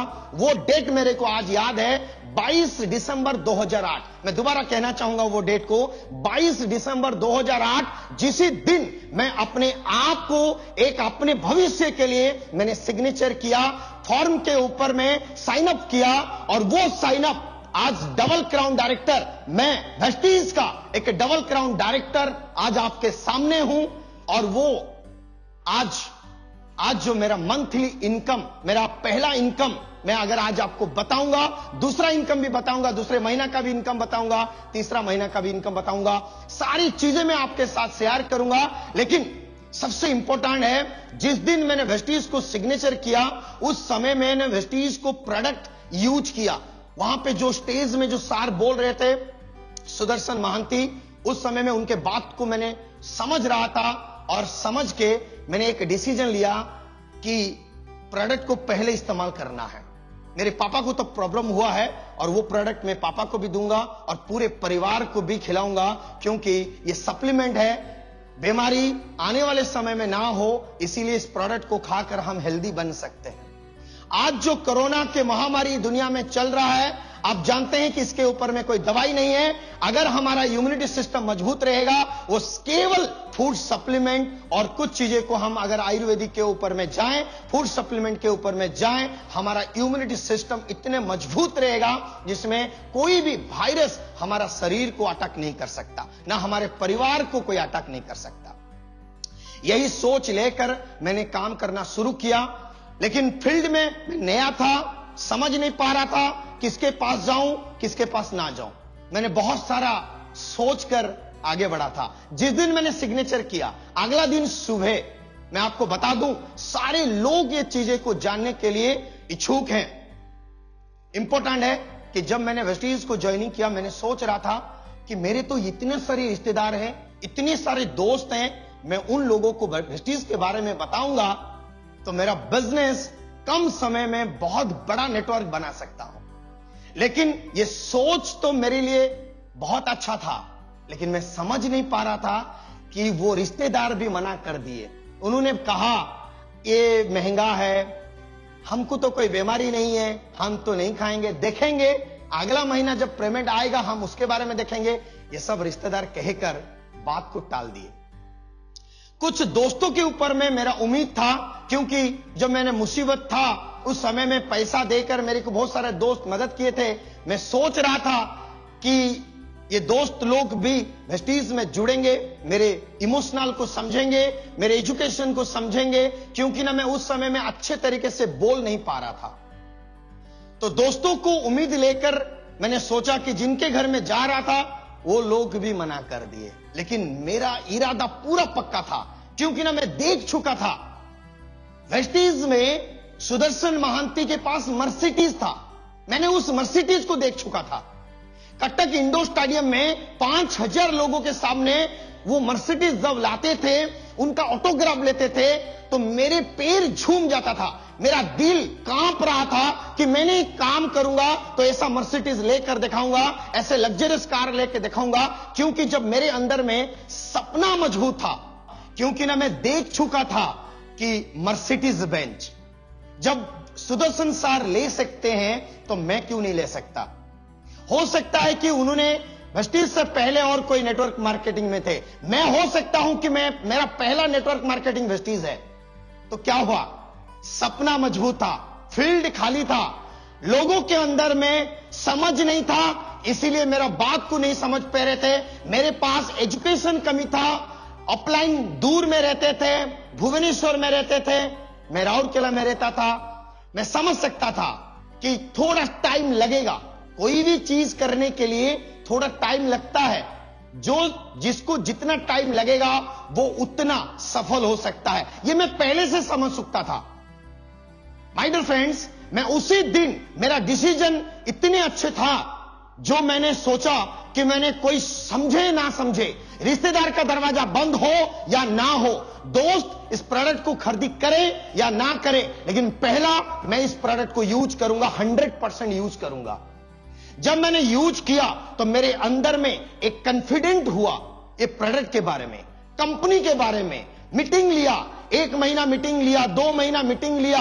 मीटिंग लेते हुए मैंने सीखना शुरू किया, और मैं एक चीज जानता था कि अगर 10 साल लगता है 10 क्लास पास करने के लिए, 2 साल लगता है कॉलेज में यानी +2 पास करने के लिए, 3 साल लगता है ग्रेजुएशन को कंप्लीट करने के लिए, माय डियर फ्रेंड्स पूरे 15 साल लग जाता है एक एजुकेशन, एक नॉर्मल एजुकेशन को कंप्लीट करने के लिए। और मैं इतना तो समझ चुका था कि वेस्टीज में मेरे को 1 साल तो लगेगा इसको समझने के लिए, क्योंकि मेरे लिए तो ये नया प्लेटफॉर्म था, लोगों के पास प्लान दिखाना था, लोगों को प्रोडक्ट के बारे में समझाना था। उस समय में कम प्रोडक्ट था, लेकिन जितना भी था उनको समझाना मेरे पास बस की बात नहीं था, लेकिन इरादा पक्का था। लोगों को मैं कैटलॉग दे रहा था, लोगों को वीडियो दिखा रहा था। ना मेरे पास स्मार्टफोन था, ना यूट्यूब में सीखा था कैसे चलाते थे, उस समय में मेरे को नहीं पता था। माय डियर फ्रेंड्स, सिर्फ एक चीज था, मेरा बड़ा सपना, मेरे परिवार को आगे लेना, मेरे परिवार के चेहरे पर हंसी देना, और यही काम मैं करते गया। पहला महीना का चेक था 166 रुपया, दूसरा महीना काम किया 132 रुपया, और तीसरा महीना का जो चेक मैंने पाया कुछ भी नहीं, 0 था। मैं समझ नहीं पा रहा था कि पहला महीना 166, दूसरा महीना 132, तीसरा महीना मेरे को कोई पेमेंट नहीं आया, और मेरे को अंदर में एक जुनून पैदा हुआ, एक सीखने की इच्छा शक्ति पैदा हुआ, और मैं अपलाइन के पास बैठा, भुवनेश्वर गया। मैं समझने की कोशिश किया कि नेटवर्क को कैसे बढ़ाया जाए और कैसे ढेर सारा इनकम किया जाए। अभी जो लॉकडाउन के अंदर बहुत सारे लोग जब वेस्टीज में जुड़ते हैं, मैं सिर्फ इन्हीं चीज को, वही चीज को मैं लोगों के पास पहुंचाता हूं। जब मैंने वेस्टीज में ज्वाइनिंग किया था पता नहीं था, लेकिन मेरे को पहला महीना, दूसरा महीना, तीसरा महीना कुछ भी नहीं आया था। माय डियर फ्रेंड्स, वो जो तीसरा महीना नहीं आया था, उसी दिन मेरा टर्निंग चेंज हुआ सफलता की तरफ। मेरा सीखने की इच्छा बढ़ गया, और मैं समझने की कोशिश किया कि मैंने पैसा कैसे बना सकूं, पैसा को कैसे मल्टीपल कर सकूं, मेरा इनकम कैसे 1 लाख आएगा। क्योंकि मेरे पूरे परिवार में, पूरे खानदान में मेरा एक ही मामा जो 1 लाख रुपया महीने में कमाते थे, क्योंकि वो प्रिंसिपल थे और वो राइटर भी थे। मैं उनको देखकर समझ रहा था कि अगर वो 1 लाख रुपया कमा रहे हैं तो मेरे को 2 लाख रुपया कमाना, ये कहीं ना कहीं मेरे माइंड में था। और वो ढेर सारा पैसा यानी 2 लाख रुपया मैं कैसे बनाऊं, मैंने ट्रेनिंग एजुकेशन लेना शुरू किया। जो सीखा डाउनलाइन को सिखाया। मैंने स्टेशन में सोया, बस स्टैंड में सोया, मैं कहां सोया डज नॉट मैटर। मैं प्लान किसी ड्रेन में दिखाया, 5 स्टार होटल में दिखाया, 3 स्टार होटल में दिखाया, नॉर्मल होटल में दिखाया, वो मैटर नहीं है। मैटर ये था, मेरे को प्लान दिखाना था, लोगों को प्रोडक्ट पहुंचाना था, लोगों को कंज्यूमर बनाना था, सबके घर में साबुन पेस्ट पहुंचाना था। क्योंकि कंपनी मेरे को एक जिम्मेदारी दिया है अपने लाइफ को एक ब्राइटनेस करने के लिए, एक जिंदगी को उस मुकाम पे पहुंचाने के लिए। और वही हुआ 2010 अक्टूबर में मेरा पहला विदेश यात्रा ताशकंद था। आज इस कंपनी के माध्यम से इंटरनेशनल ट्रिप मैं कर चुका हूं, 20 इंटरनेशनल ट्रिप इस कंपनी के माध्यम से। और एजुकेशन के सिस्टम से, कंपनी का सिस्टम, इतने अच्छे पावर सिस्टम से मैंने इस कंपनी में पहला कार अचीव किया, फोर्ड फिएस्टा। और जब मैंने फोर्ड फिएस्टा अचीव किया, बहुत सारे रिश्तेदार बोले कोई बात नहीं, ये फोर्ड फिएस्टा तो अचीव किया है 8-10 लाख रुपया का, देखते हैं। ऐसे तो बहुत सारे लोगों का लॉटरी तो लग जाता है, 1-2 तो लग जाता है। तो उनको एक मिल गया, एक बार विदेश चला गया, एक बार गाड़ी मिल गया, फोर्ड फिएस्टा मिला 8-10 लाख रुपया का, ये कौन सा बड़ा बात है। लेकिन उनको पता नहीं था कि जब कोई व्यक्ति ग्रास लेवल से उठा है और वो व्यक्ति जब वो ठान लिया है कुछ करने के लिए, अगर फोर्ड फिएस्टा तक पहुंच चुका है तो ये कुछ भी कर सकता है। वो उनको वो पता नहीं था, क्योंकि वो मेरे को पता था। और उसी दिन, जिस दिन मैंने फोर्ड फिएस्टा गाड़ी शोरूम से मैंने लेकर आया था, जिस दिन मैंने घर में पूजा किया, उसी दिन कमिटमेंट था कि मैंने दूसरा गाड़ी 2014 में लूंगा, फोर्ड कंपनी का इकोस्पोर्ट। और 100% 2014 जनवरी 1 तारीख पूरे नया साल में मेरे घर में वो गाड़ी आया, फोर्ड कंपनी का इकोस्पोर्ट टॉप मॉडल। कुछ लोग सोचे, कुछ दोस्त भी बोले कोई बात नहीं, ये दूसरा गाड़ी लिया है, देखते हैं ये कहां तक जा सकता है, तब जाके हम मानेंगे कि इस व्यक्ति का क्या ड्रीम है, कितने मजबूत सपना है। लेकिन सपना तो मेरा मजबूत था। 20 कंट्री तो घूम के आ चुका हूं, हर 6 महीना में विदेश यात्रा करते रहता हूं, लेकिन उसके साथ में 2 गाड़ी भी चला रहा हूं। माय डियर फ्रेंड्स, लोग जब सोचना शुरू किए कि ये 2 गाड़ी ले चुका है, ये क्या कर सकता है, तो माय डियर फ्रेंड्स, मैंने उस समय में सोचा था, मैं बिलीव मी, मैं उस दिन सोचा था कि अगर 2 कार ले चुका हूं, हर साल विदेश यात्रा जा रहा हूं, तो शायद अभी भी मेरे दोस्तों का दिमाग खोलेगा और कुछ लोग समझेंगे और नेटवर्क मार्केटिंग यानी इन्वेस्टीज में जुड़ेंगे। लेकिन तभी भी नहीं जुड़ा। लेकिन मेरा इरादा पूरा पक्का था, मैं उन्हीं लोगों को उनके सामने और कुछ चीजें करके दिखाना चाहता था। और मैंने अपने सपने को पूरा करने के लिए और मेहनत किया और लोगों के पास पहुंचाया। दिन में 3 लोगों को मैंने प्लान दिखा रहा था, लोगों को मैंने कंज्यूमर बनाया और लास्टली एक ड्रीम के पास पहुंचा। 2015 नवंबर में एक प्रीमियम कार अचीव किया, ऑडी Q5 प्रीमियम प्लस। बहुत मजा लगा। और उसी दिन मैंने फील तो 2010 से हो चुका था, क्योंकि एक नौकर का बेटा, एक राजमिस्त्री का बेटा जब फोर्ड फिएस्टा ले चुका है, ले सकता है, इकोस्पोर्ट ले सकता है, ऑडी Q5 भी ले चुका है, तो ये है पावर ऑफ वेस्टीज जो जिंदगी को बदल के रख सकता है। नो डाउट, आज मैंने ये जो फॉरेन कंट्री कार अचीव तो कर चुका हूं, लेकिन उसके बाद एक ड्रीम था कि अपना एक घर, जो आज एक बिग ड्रीम हाउस मैंने बनाया हूं, जिसमें 12,500 स्क्वायर फीट में एक ड्रीम हाउस मैंने बनाया हूं। माय डियर फ्रेंड्स, मैं इतना कहना चाहूंगा कि जीवन में हर व्यक्ति सक्सेस होने के लिए चाहता है। 10,000 रुपया कमाना मुश्किल है, बट 1 लाख रुपया कमाना मुश्किल नहीं है। मैं सभी यूथ के लिए मैंने कहना चाहूंगा कि वर्ल्ड में, पूरे विश्व में ऐसा एक कंट्री हम लोग रहते हैं, जिन कंट्री का नाम है भारत यानी हिंदुस्तान। और उस कंट्री में जितने भी यूथ हैं, उनके पास इतने बुलंद है, इतने ड्रीम मजबूत है, जो कोई देश में नहीं है। और मैं इतना जानता हूं कि भारत में जितने भी यूथ हैं, आज दूसरे कंट्री में जाकर कोई बड़े इंजीनियर हैं, कोई साइंटिस्ट हैं, कोई बड़े बिजनेसमैन हैं, उनके देश को डेवलप करने के लिए, हमारे देश के यूथ उनके देश को डेवलप करने के लिए गया है। अगर हम सारे यूथ मिलकर अगर पूरे डिसीजन ले जाएं कि इस भारत को एक बहुत अच्छे, एक बड़ा देश बना सकते हैं, एक ब्यूटीफुल देश बना सकते हैं। और सारे यूथ के लिए मैंने एक चीज कहना चाहूंगा कि नेटवर्क मार्केटिंग में क्यों जुड़ना चाहिए और यूथ के लिए ये बेस्ट प्लेटफॉर्म कैसे हैं, मैं आज आपको बताना चाहूंगा। नौकरी में आप जानते हो कि आज के जो सिचुएशन है, कैसे सिचुएशन चल रहा है, या आपको पता है कि आज कोरोना महामारी आया है, कल और भी कुछ आएगा, परसों और भी कुछ आएगा, यह हमारे हाथ में नहीं है। लेकिन इतना चीज है कि नौकरी या छोटे मोटे व्यापार ये हमारे सपने को पूरा नहीं कर सकता है। आने वाले समय में लोगों के अंदर में बहुत बड़ा ड्रीम पैदा हो रहा है और वेस्टीज में सारे सपने को पूरा करने के लिए सिस्टम बना हुआ है। पैसा चाहिए, आप जितना चाहो आप पैसा ले सकते हो।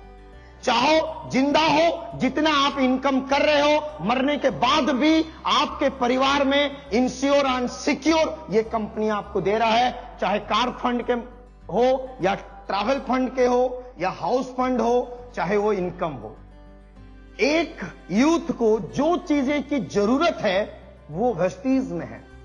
आज मैं एक यूथ आइकन हूं।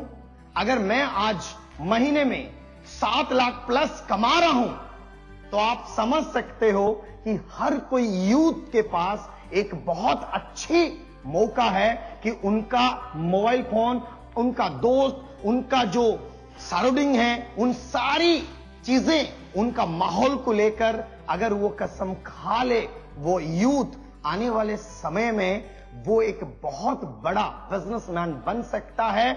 और आज वेस्टीज में कितने यूथ आज अपना एक बहुत अच्छे घर, अच्छे इनकम, अच्छे गाड़ियां चला रहे हैं। हर साल 2 बार विदेश यात्रा जा रहे हैं अपने परिवार के साथ। आज मेरे टीम में 148 लोग कार ले चुके हैं। आज मेरी टीम में 10 लोग, ये लॉकडाउन खत्म होने के बाद ये 10 लोग प्रीमियम गाड़ी परचेज करने जा रहे हैं। मैं बहुत एक्साइटमेंट हूं, मैं बहुत खुश हूं कि ऐसा प्लेटफॉर्म मेरे को मिला है। मैं बहुत खुश हूं कि ऐसे कंपनी, ऐसे अपलाइंस, ऐसे मैनेजमेंट और मिस्टर दीपक सूद मिला है। हमको और क्या चाहिए। Thank you so much. मैं ज्यादा कुछ नहीं कहना चाहूंगा, मैं सिर्फ इतना आपको कहना चाहूंगा, आपके हाथ में आपका सफलता, आपके सोच में आपका लाइफ, आपके लाइफ को बदलने के लिए यही उम्र है, यही एज है। आप अपने समय को आप बर्बाद नहीं करिए। आज अगर रतन टाटा, मुकेश अंबानी जो समय को इस्तेमाल कर रहे हैं, अगर हम उसी समय को मोबाइल और गेम में हम समय को बर्बाद कर देते हैं और ऐसे दोस्त साथ मिल जाते हैं जिस कारण से हमारा समय को हम सही यूटिलाइज ना करने के कारण आज हमारा स्थिति ऐसे है। मैंने उसी दिन, यानी मेरा उम्र उस समय में था 24 साल, आज मेरा उम्र है 35 साल। अगर आज ये 12 साल का जो जर्नी वेस्टीज में मैंने दिया, तभी आज एक ड्रीम हाउस में आज पापा मम्मी बहुत खुश हैं, पूरे रिश्तेदार वाले आज खुश हैं। आज मेरे पीछे पड़े हुए हैं राउरकेला में। आज कुछ लोगों को मैं पढ़ा पा रहा हूं, कुछ लोगों को डोनेशन कर पा रहा हूं। ये खुशी केवल वेस्टीज ने दिया है, ये काबिल केवल वेस्टीज ने बनाया है। मैं इतना कहना चाहूंगा, यूथ को आगे आना चाहिए, क्योंकि यही समय है यूथ के कैरियर को आगे बढ़ाने के लिए और अपने सपने को पूरा करने के लिए यही समय है। तो थैंक यू सो मच। आज मेरा प्रोग्राम मैं आपको समझाने की कोशिश किया, मेरा सक्सेस स्टोरी आपके सामने रखा। 100% आप समझ सकते हो और अपने लाइफ को और एंजॉय के साथ अपने लाइफ को बनाने में मदद कर सकता है। अगला मैं प्रोग्राम को मेरे बारे में तो मैंने क्लोज करूंगा और मेरे को क्लोज करने के लिए मैं आपको थैंक्स कहना चाहूंगा और अगला एक यूथ आइकन को मैं वेलकम करना चाहूंगा। Thank you so much. आप अगले आइकन को आप सुनेंगे और उनको भी समझेंगे, क्योंकि आपका सपना आज मेरे से सुने, अभी नेक्स्ट यूथ आइकन को भी आपको सुनना है। Thank you so much. मैं बुलाना चाहूंगा एक नेक्स्ट यूथ आइकन को। Thank you so much and wish you well. Hello दोस्तों, मेरा नाम विशाल पिठड़ है। मैं मुंबई से बिलोंग करता हूं। मैं मेरी फैमिली के साथ मैं मुंबई में रहता हूं और आज मैं वेस्टीज में as a universal crown director हूं। मुझे आज वेस्टीज में 4 साल हो चुके हैं और मैं मेरी फैमिली के साथ इस बिज़नेस को पैशनेटली डेवलप कर रहा हूं मैं। और मैं अगर मेरी जर्नी की बात करूं तो मैंने जब स्टार्ट किया था एज ऑफ 29 की एज में मैंने वेस्टीज को स्टार्ट किया था। और उसके पहले की थोड़ी सी जर्नी आपको बस शेयर करूँ मैं आपके साथ। तो मैं पहले से जब मेरा बॉर्न मुंबई में हुआ और मुंबई में मैं एक मुंबई धारावीर में मेरा बॉर्न हुआ था। उसके बाद हम शिफ्ट हुए थे डोंबिवली में और डोंबिवली के बाद हम शिफ्ट हुए थे नालासोपारा में। नालासोपारा में बता दूं मैं एवरेज कम से कम 15 से 17 साल रहा और आज मैं विरार में फैमिली के साथ रहता हूं मैंने जब मेरी अगर स्टडी की जर्नी की बात करूं तो मैं आज रिसेंटली एसवा बीकॉम में पास हूँ मुंबई यूनिवर्सिटी से। मैं जब वेस्टीज में 16 अगस्त 2016 के बाद मैं जब एसोसिएट हुआ वेस्टीज के साथ तो मैंने कमिटमेंट किया उसी दिन के दौरान, उसी दिन के समय मैंने अपना अप्लाइंग के साथ कमिटमेंट किया कि सर मैं 1 साल देने के लिए तैयार हूँ, मुझे कम से कम 10,000 रुपये की मुझे इनकम चाहिए मुझे। और उन्होंने मुझे जो बताया मैंने उसके हिसाब से मैंने काम करना चालू किया। और आज मैं जो उन बिटवीन 1 साल की जो मेरी रूटीन की जर्नी रही, वो 1 साल के बिटवीन क्या चैलेंजेस आई और क्या क्या हम लोग ने एक्टिविटीज़ की वो मैं आपके साथ शेयर करना चाहूँगा। कि उस 1 साल के समय के दौरान हम लोग जब लोकल में एक्टिविटीज़ करते थे मुंबई में भी, तो हम लोकल ट्रेन में ट्रैवलिंग करने के बाद हम एक्टिविटीज़ करते थे हमारी खुद की। सेम आउटडोर जब एक्टिविटीज़ हमारी होती थी, जैसे मुंबई के अलावा गुजरात या महाराष्ट्र के और लोकेशन में हम जब एक्टिविटी करने जाते थे तब हमारे पास ना तो कोई टू व्हीलर था ना तो कोई 4 व्हीलर हमारे पास था। सेम चीज़ अगर बात करूँ तो हम उस समय जब आउटडोर एक्टिविटी करने जाते थे, शाम को ऑफिस से जब छूट कर हम जब हाईवे चले जाते थे शाम को सैटरडे में वहाँ से डायरेक्ट चला जाता था। मैं गुजरात के कोई जो लोकेशन पे मुझे एक्टिविटीज़ करने जानी पड़ती थी वहाँ जाता था मैं। और वहाँ पूरा दिन एक्टिविटी करने के बाद प्लान प्रेजेंटेशंस लोगों को मिलने के बाद मैं संडे को रात को वापस मैं वहाँ से बस पकड़ के मुंबई आता था। और मुंबई आते आते मुझे सुबह के 9-10 बज जाते थे और मेरा कंटिन्यू ऑफिस का टाइम हो जाता था। तो मैं वहाँ से घर पे नहीं जाता था, मैं डायरेक्ट ऑफिस आ जाता था और मैं 2-2, 3-3 दिन तक कभी घर पे नहीं जाता था। जॉब से एक्टिविटी और एक्टिविटी से जॉब, मैं वैसे क्या करता था। सेम चीज़ मुंबई में भी कुछ समय पर कुछ लोकेशन पर हम देखते थे जब एक्टिविटी करते थे तो हम मतलब कुछ लोकेशन पर कुछ प्रोडक्ट की अवेलेबिलिटी नहीं होती। आपको भी शायद कई चैलेंजेस आती होगी कि भाई कहीं प्रोडक्ट्स नहीं मिल रहे हैं या प्रोडक्ट की सर्विसेज अवेलेबल नहीं है। उस टाइम पे ऐसा था, आज ऐसा कुछ भी नहीं है। उस समय के मुझे याद है मैं जब लोनावाला की मैंने लोनावाला में जब मैंने बिजनेस को स्टार्टअप किया था तो वहाँ कोई सेंटर या कोई डीएलसी पे सेंटर अवेलेबल नहीं थी। तो उन लोग से वहाँ से 60 किलोमीटर दूर था सेंटर। तो मैं जब वहाँ एक्टिविटीज़ करने जाता था तो मैं कम से कम मुझे याद है 4 से 5 महीने तक मैं एवरी वीक मैं मुंबई से मतलब वसई से मैं वो 150 किलो की बैग भर के 2 बैग भर के मैं सुबह 4 बजे उठकर 4 बजे ट्रेन पकड़ से वसई से लोनावाला जाता था, 7-8 बजे लोनावाला पहुँचता था। और मेरे जो टीम के लीडर्स थे मुझे वहाँ पे पिकअप करने आते थे और वहाँ पूरा दिन एक्टिविटीज़ करते थे। एक्टिविटी करने के बाद हम रिटर्न आते थे तो मुझे याद है कि रात को वहाँ पे 9 से 10 बजे की हम ट्रेन पकड़ता था। मैं खुद वहाँ पे आते मुझे कम से कम यहाँ पर मुंबई घर पे पहुँचते मुझे नालासोपारा पहुँचते मुझे कम से कम रात को 2 बज जाते थे। मतलब मुझे याद है कि वो मैं जब वहाँ पे एक्टिविटीज़ करने जाता था उस समय के दौरान मेरी पूरे 24 आवर्स में कम से कम 2 से 3 घंटे की नींद होती थी। मेरी उस समय के दौरान ज़्यादा से ज़्यादा मेरी 2 से 3 घंटे की नींद होती थी। और सेम चीज़ अगर मैं बताऊं कि जो अचीवमेंट की बात करूं, जो मैं वेस्टीज के अचीवमेंट की बात करूं, बट उसके जो पहले की जो जर्नी थी मेरी लाइफ में, जो मेरी फैमिली के साथ हम लोग जो स्ट्रगल की लाइफ की, मैं वो जर्नी आपके साथ शेयर करना चाहूँगा कि उस समय के दौरान क्या हुआ। मेरे मॉम जब लोगों के घर पे कपड़े बर्तन करने जाते थे, उसके पूरे दिन काम करने के बाद जो खाना बचता था उन लोगों के घर पे, वो खाना हमारे घर पे आता था और हम तीनों भाई बहन और मेरे मॉम डैड हम उस खाने को खाते थे। उतनी पैसे की दिक्कत थी क्योंकि फादर जब काम करते थे, फादर टेलर मास्टर का काम करते थे तो वहाँ से उतनी इनकम नहीं आती थी। देन आफ्टर हम शिफ्ट हुए नालासोपारा में। जब नालासोपारा में शिफ्ट हुए तो मुझे याद है अभी भी कि जब हम नालासोपारा शिफ्ट हुए तब 5th, 6th, 7th स्टैंडर्ड में मैं जब पढ़ाई की तो वहाँ पे गवर्नमेंट स्कूल थी। गवर्नमेंट स्कूल में हम लोग ने पढ़ाई की। मुझे याद है उस स्कूल में हमारे पास बैग नहीं थी, वो कपड़े की थैली में हम बुक्स लेके जाया करते थे। वो कपड़े की थैली में हम बुक्स लेकर जाया करते थे। और मुझे याद है कि मेरे मॉम जब लोगों के घर पे जब उस टाइम में भी वही काम कर रहे थे क्योंकि दूसरा उनके पास आता नहीं था, उन्होंने उतनी पढ़ाई नहीं की थी। सेम चीज़ मुझे याद है मैं जब 5th, 6th, 7th में आया था, फिर 7th के बाद में 8th और 9th में मुझे एक प्राइवेट स्कूल में हम लोग शिफ्ट किया गया। मेरी मॉम और डैड ने हमें तीनों भाई बहन को प्राइवेट स्कूल में हमें एडमिशन दिलवाया। उस समय मैं बताऊँ तो उस समय बहुत दिक्कत थी। और मैं उसी समय के दौरान जब मैं 9th स्टैंडर्ड में था, मेरे फादर का एक छोटा सा एक्सीडेंट हो चुका था और एक्सीडेंट के दौरान वो फ़ीस नहीं भर सकते थे। तो मुझे याद है वो 1 साल की पूरी मतलब 6 से 8 महीने की फ़ीस पेंडिंग रह गई थी और हमें स्कूल से निकालने का हमें नोटिस भी आ चुकी थी कि आप स्कूल में आगे नहीं पढ़ सकते, आप पहले फ़ीस भर लो। तो मुझे पढ़ने का बहुत शौक़ था और मैं पहले से पढ़ाई में अच्छे मार्क्स लाता था, अच्छे लेवल पे मैं जाता था पढ़ाई पे।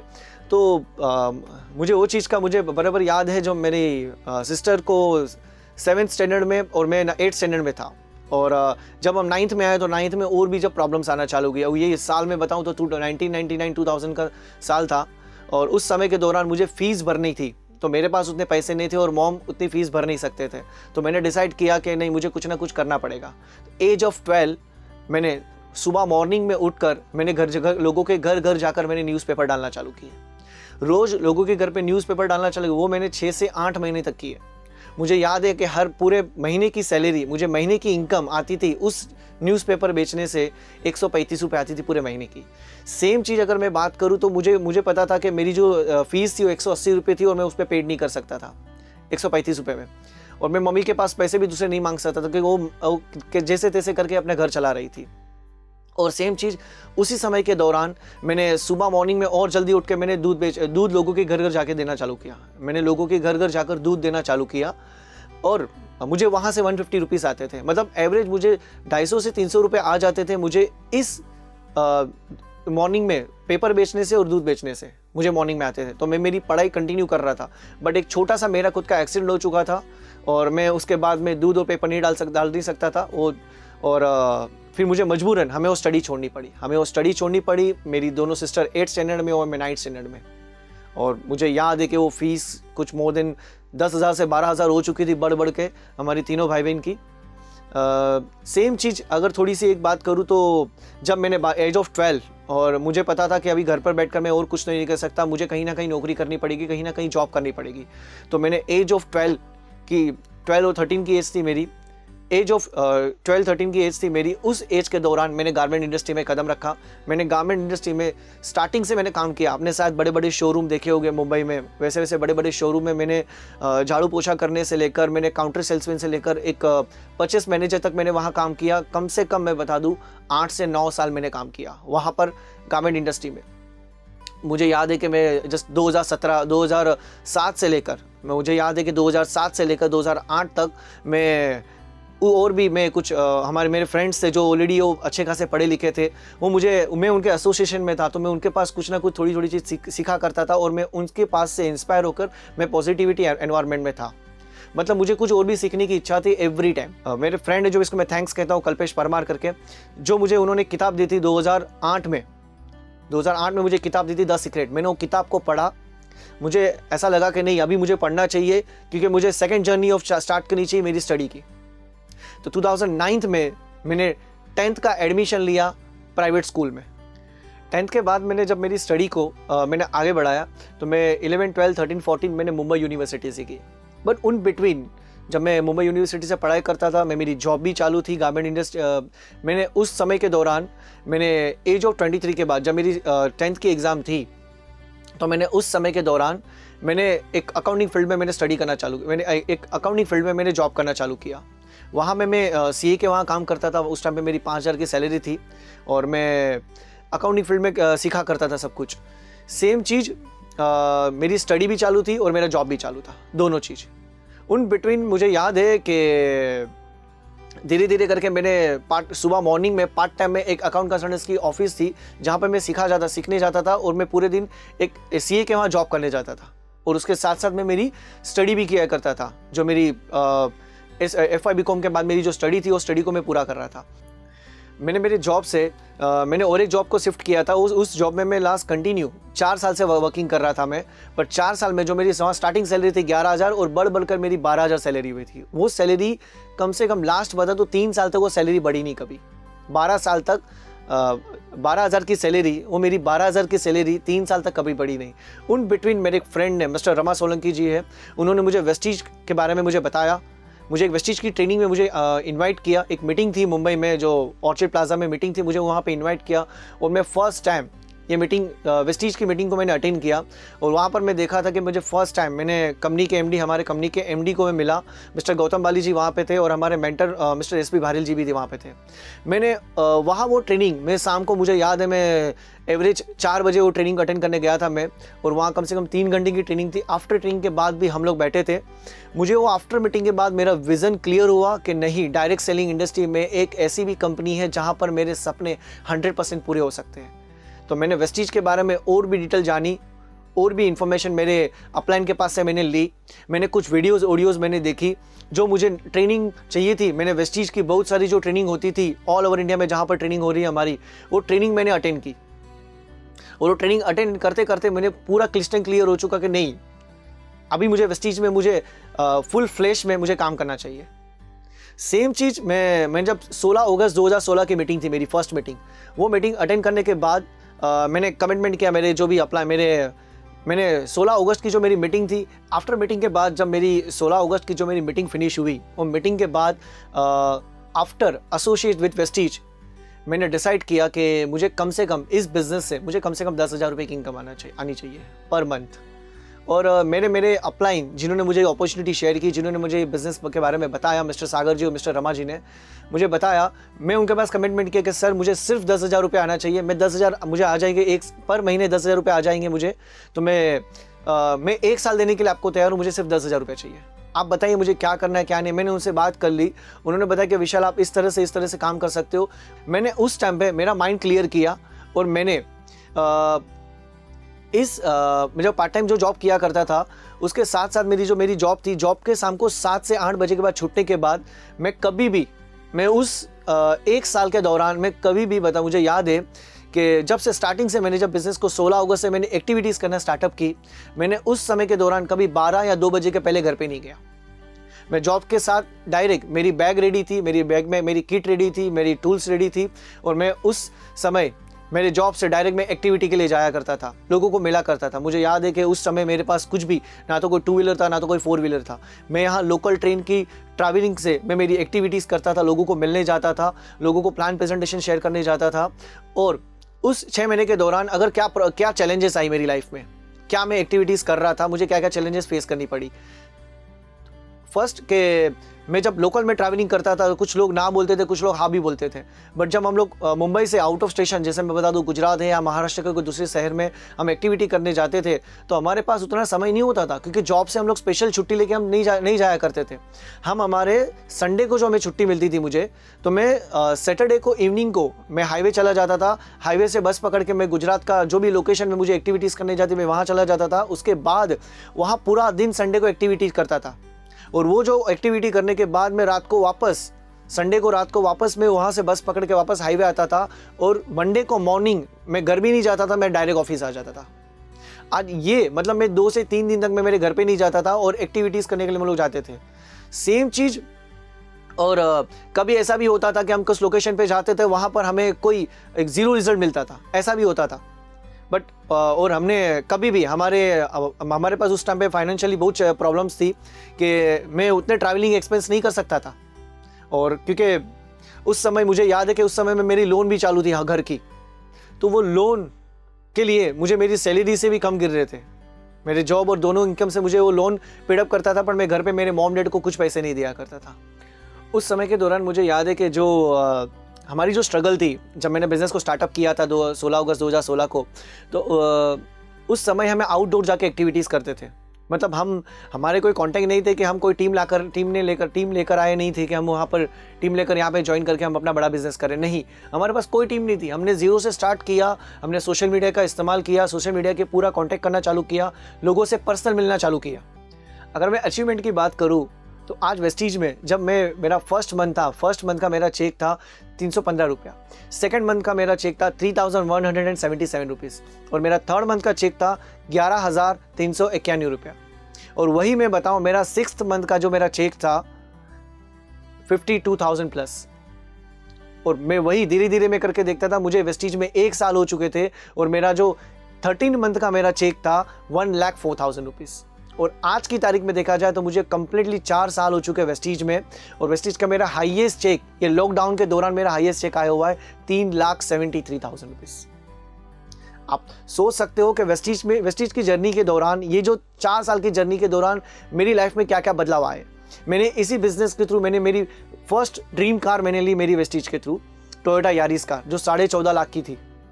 मेरे पास देखा जाए तो 15 लाख का एक लोन था जो होम लोन था मेरा, और दूसरा 8 लाख का लोन था जो मेरी सिस्टर की मैरिज के लिए मैंने लोन लिया था। आज सभी लोन से मैं फ्री हूँ बिकॉज ऑफ वेस्टीज। आज वेस्टीज से जो इनकम आ रही है उस इनकम से मैं आज 100% डेब्ट फ्री हो चुका हूँ। मेरे पास कोई कर्जा नहीं है।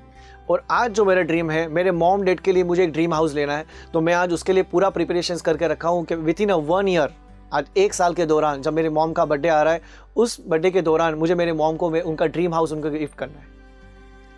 अगर मैं और एक अचीवमेंट की बात करूँ मेरी, तो इसी बिजनेस के थ्रू मैंने 2 फॉरेन टूर ली है थाईलैंड की, जो मैं मेरे जॉब से और मेरे ट्रेडिशनल बिजनेस से मैं नहीं ले सकता था। मैंने इसी बिजनेस के थ्रू मैं 2 फॉरेन टूर जाकर आया हूँ मैं। अगर मैं आज के यूथ के लिए बात करूँ तो ये अपॉर्चुनिटी सबसे बड़ी है, और आज वेस्टीज के साथ लाखों लोगों की लाइफ बदल चुकी है। और आप अगर सोच रहे हो कि हमें कौन सी इंडस्ट्री में कदम रखना चाहिए, कहाँ हमें एक्टिविटीज़ करके हमें स्टार्टअप करनी चाहिए, हमें बिजनेस, या हमें हमारा ट्रेडिशनल बिजनेस करना चाहिए, हमें कहाँ पे जॉब करनी चाहिए, आप अगर फाइंड आउट कर रहे हो तो मैं आपको बता दूं कि आप खाली एक बार अपने आप को पूछिए कि कोई भी बिजनेस या कोई भी जॉब, क्या वो लॉन्ग टर्म, सस्टेनेबल, डुप्लीकेबल और प्रॉफिटेबल है? नहीं तो हमें एक बार डायरेक्ट सेलिंग इंडस्ट्री के बारे में सोचना पड़ेगा। अगर आप तैयार हो अपनी लाइफ को एक मुकाम तक लेके जाने के लिए, तो आपके लिए वेस्टीज एक बड़ा प्लेटफॉर्म है जो आपके लाइफ में बड़ा बदलाव ला सकते हैं, आपके सभी सपने पूरे कर सकते हैं। मैं अगर कुछ लोगों ने आज तक अभी तक डिसीजन नहीं लिए, तो मैं आपको बता सकता हूँ कि आप आज से डिसीजन लेकर स्टार्टअप कर सकते हो। मेरे फ्रेंड, आज भी मुझे याद है कि मैंने बहुत सारे लोगों को बात की थी, इन्फॉर्मेशन शेयर की थी वेस्टीज के रिगार्डिंग, कि हम वेस्टीज में अपने सपने पूरे कर सकते हैं। पर कुछ लोग, बहुत सारे ऐसे लोग भी होते हैं, मुझे ध्यान है कि आप ऐसे लोग नहीं हैं, पर कुछ लोग ऐसे भी होते हैं जो हर टाइम बहाने करते हैं। आप एक बार अपने आप को पूछिए कि जो बहाने करते हो कभी पैसे नहीं बनाते, और जो पैसे बनाते हो कभी बहाने नहीं बनाते हैं। अगर आप रियली में अपने पैसे बनाने के लिए तैयार हो, आप अपने ड्रीम पूरे करने के लिए तैयार हो, तो आप इस बिजनेस को आज से स्टार्टअप कर सकते हो। सेम चीज़ अगर हमारे ट्रेडिशनल बिजनेस या जॉब में लॉन्ग टर्म, सस्टेनेबल, डुप्लीकेबल और प्रॉफिटेबल बिजनेस को नहीं कर पा रहे, तो आज खुद को हमें एक कदम बढ़ाकर हमें स्टार्टअप करना पड़ेगा इस इंडस्ट्री के साथ, इस कंपनी के साथ। अगर आज देखा जाए तो आज वेस्टीज मेरे लिए एक ब्लेसिंग है, और नए यूथ के लिए एक एंटरप्रेन्योर बनने के लिए एक बड़ा प्लेटफॉर्म है। और सेम चीज़ अगर बताई जाए, तो अगर हम कहीं ना कहीं अगर फाइंड आउट करते कि हम हमारी लाइफ को सक्सेसफुली देखना चाहते हैं आने वाले 2 साल 5 साल के दौरान, तो हमारे लिए वेस्टीज एक बड़ा प्लेटफॉर्म है, और हमें एक एंटरप्रेन्योर बनाने के लिए हमें हेल्प करती है। और मैं आज देख रहा हूँ कि वेस्टीज मैनेजमेंट, मैं थैंक्स कहना चाहूँगा वेस्टीज मैनेजमेंट को कि उन्होंने इतना अच्छा प्लेटफॉर्म बनाया, इतनी अच्छे एजुकेशन सिस्टम बनाई, इन्होंने इतने अच्छे प्रोडक्ट्स बनाए जिनके कारण लोगों की लाइफ में इतना बदलाव आ रहा है। अगर आप अभी भी फाइंड आउट कर रहे हैं, आपको लग रहा है कि कहीं ना कहीं ये साबु शैम्पू तेल का बिजनेस है, मैं आपको बताना चाहूँगा ये साबु शैम्पू तेल का बिजनेस नहीं, ये हमारे सपने पूरे करने का बिजनेस है। अगर आप आज से डिसीजन लेते हो कि नहीं हमें यहाँ पर एक बड़ी इनकम बनानी है, आज आप डिसीजन लेते हो कि आज हमें यहाँ पर एक बड़ी इनकम बनानी है, हमारे लाइफ के हमारे सभी सपने पूरे करने हैं, तो हमें आज से डिसाइड करके हमें स्टार्टअप करना पड़ेगा। हमें एक रिस्पॉन्सिबिलिटी लेनी पड़ेगी, हमें हमारे परिवार के ड्रीम पूरे करने के लिए हमें काम करना पड़ेगा। अपने आप को पूछिए कि हमने हमारे पेरेंट्स के, हमारे मॉम डैड के, हमने हमारी वाइफ के, हमारे वाइफ के या हमारे हस्बैंड के, या हमारे सन डॉटर के कितने सपने पूरे किए, या हमारे सन डॉटर के, हमारे कमलों के कितने सपने पूरे किए। हमें एक बार अपने आप को पूछना पड़ेगा। अगर नहीं किए तो आज हमें डिसीजन लेके काम करना पड़ेगा, क्योंकि कोई भी बिजनेस है, ट्रेडिशनल बिजनेस या जॉब से अगर आज 1 लाख रुपए की भी इनकम हमें अर्न करनी है, तो पॉसिबल नहीं है कि 1 लाख रुपए की इनकम हम पहुंच पाएंगे। नहीं, अगर आप आज से जॉब करना स्टार्ट करते हो, आप अपने आप को पूछो कि कितना समय लगेगा हमें वो 1 लाख रुपए की इनकम तक आते होते हैं। वो 1 लाख रुपए की इनकम आते आते हमें कितना समय लगेगा, एक बार खाली अपने आप को पूछिए। नहीं, आप यहाँ देख सकते हो कुछ लोगों ने यहाँ पे 6 महीने, 1 साल, 2 साल के अंदर ही यहाँ पे 1 लाख रुपए की इनकम कर दी है, अपने करंट प्रोफेशन को डिस्टर्ब किए बिना। यहाँ अपनी स्टडी कर रहे थे, अपने जॉब कर रहे थे, उनके साथ साथ करें। आपके पास बहुत सारे एग्जाम्पल है, आप उस एग्जाम्पल को देख सकते हो और आप खुद स्टार्टअप कर सकते हो। और लास्ट बट नोटिस मैं थैंक्स कहना चाहूँगा वेस्टीज मैनेजमेंट को एंड एंटायर वेस्टीज फैमिली को। Thank you so much all of you. और मैं मिलकर इस इंडस्ट्री में हम लाखों लोगों के सपने पूरे करें। और मैं एंड ऑफ द मोमेंट मैं वेस्टीज मैनेजमेंट को थैंक्स कहना चाहूँगा, और एंटायर वेस्टीज फैमिली को और एंटायर वेस्टीज टीम को मैं थैंक्स कहना चाहूँगा। And thank you so much all of you. Good morning everyone, this is Surabhi Singh from Prayagraj UP और आज मैं आप लोगों के सामने अपनी सक्सेस जर्नी शेयर करने वाली हूँ। किस तरह से वेस्टीज ने मेरे जीवन को पूरी तरह से बदल दिया। एक छोटे से गांव से निकलकर आज वेस्टीज ने मुझे ऑडी अचीवर बना दिया। फ्रेंड्स, अगर मैं अपने फैमिली बैकग्राउंड की बात करूँ तो बाई प्रोफेशन वेस्टीज में आने के पहले मैं अपने एल्डर ब्रदर के साथ कंप्यूटर इंस्टीट्यूट रन कर रही थी। अगर एजुकेशनल क्वालिफिकेशन की बात करूँ तो मैंने पीजी किया है कंप्यूटर्स में और मेरी मदर एक स्कूल टीचर है और मेरे फादर बाई प्रोफेशन वो हमेशा एक बिजनेसमैन रहे। उन्होंने अपनी लाइफ में बहुत सारे बिजनेस किए और फ्रेंड्स, मैंने बचपन से देखा था कि पापा ने जितने भी बिजनेस किए उन सारे बिजनेस में उन्हें बहुत बड़े लॉस हुए और क्योंकि कुछ बिजनेस को शुरू करने के लिए उन्होंने बैंक से लोन लिया था, इसलिए जब बिजनेस खत्म हुआ तो कहीं ना कहीं हम बैंक के कर्जदार भी हो गए और उस लोन को चुकाने से पहले ही उस बैंक में जो हमने लोन लिया था उसका भी इंटरेस्ट इतना ज्यादा हो गया था कि फाइनेंशियली कंडीशन बहुत ज्यादा खराब हो गई थी। मेरी मदर बाई प्रोफेशन एक टीचर हैं और उनको मैंने बचपन से बहुत ज्यादा हार्ड वर्क करते हुए देखा है।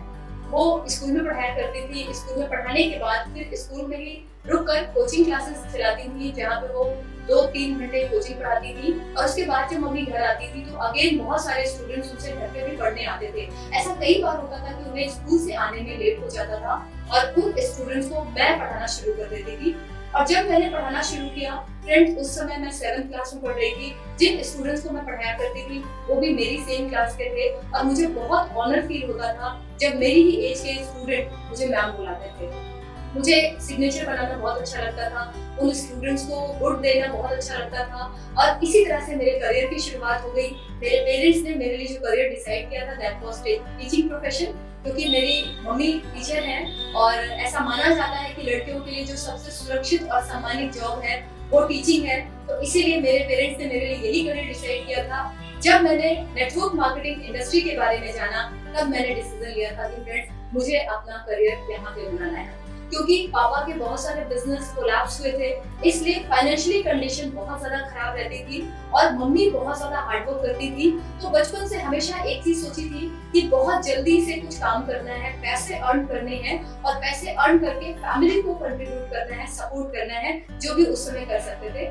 फ्रेंड्स, मैंने अपनी पढ़ाई के साथ ही साथ ट्यूशन क्लासेस पढ़ाना शुरू किया ताकि मैं अपने खुद के पैसे निकाल सकूं और कुछ मैं घर में भी सपोर्ट कर सकूं। मैंने यही करना शुरू किया। अपनी पढ़ाई के साथ साथ मैं ट्यूशन क्लासेस पढ़ाने लगी और पढ़ाई में मैंने आपको बताया है कि मैंने पीजी किया है कंप्यूटर्स में। मेरे एल्डर ब्रदर ने जब अपना कंप्यूटर इंस्टीट्यूट स्टार्ट किया तो हमारे पास 2 ब्रांचेस हुई और एक ब्रांच में मेरे एल्डर ब्रदर होते थे और दूसरी ब्रांच में मैं होती थी। जिस समय हम अपना कंप्यूटर इंस्टीट्यूट रन कर रहे थे उसी समय वेस्टीज हमारी जिंदगी में आया।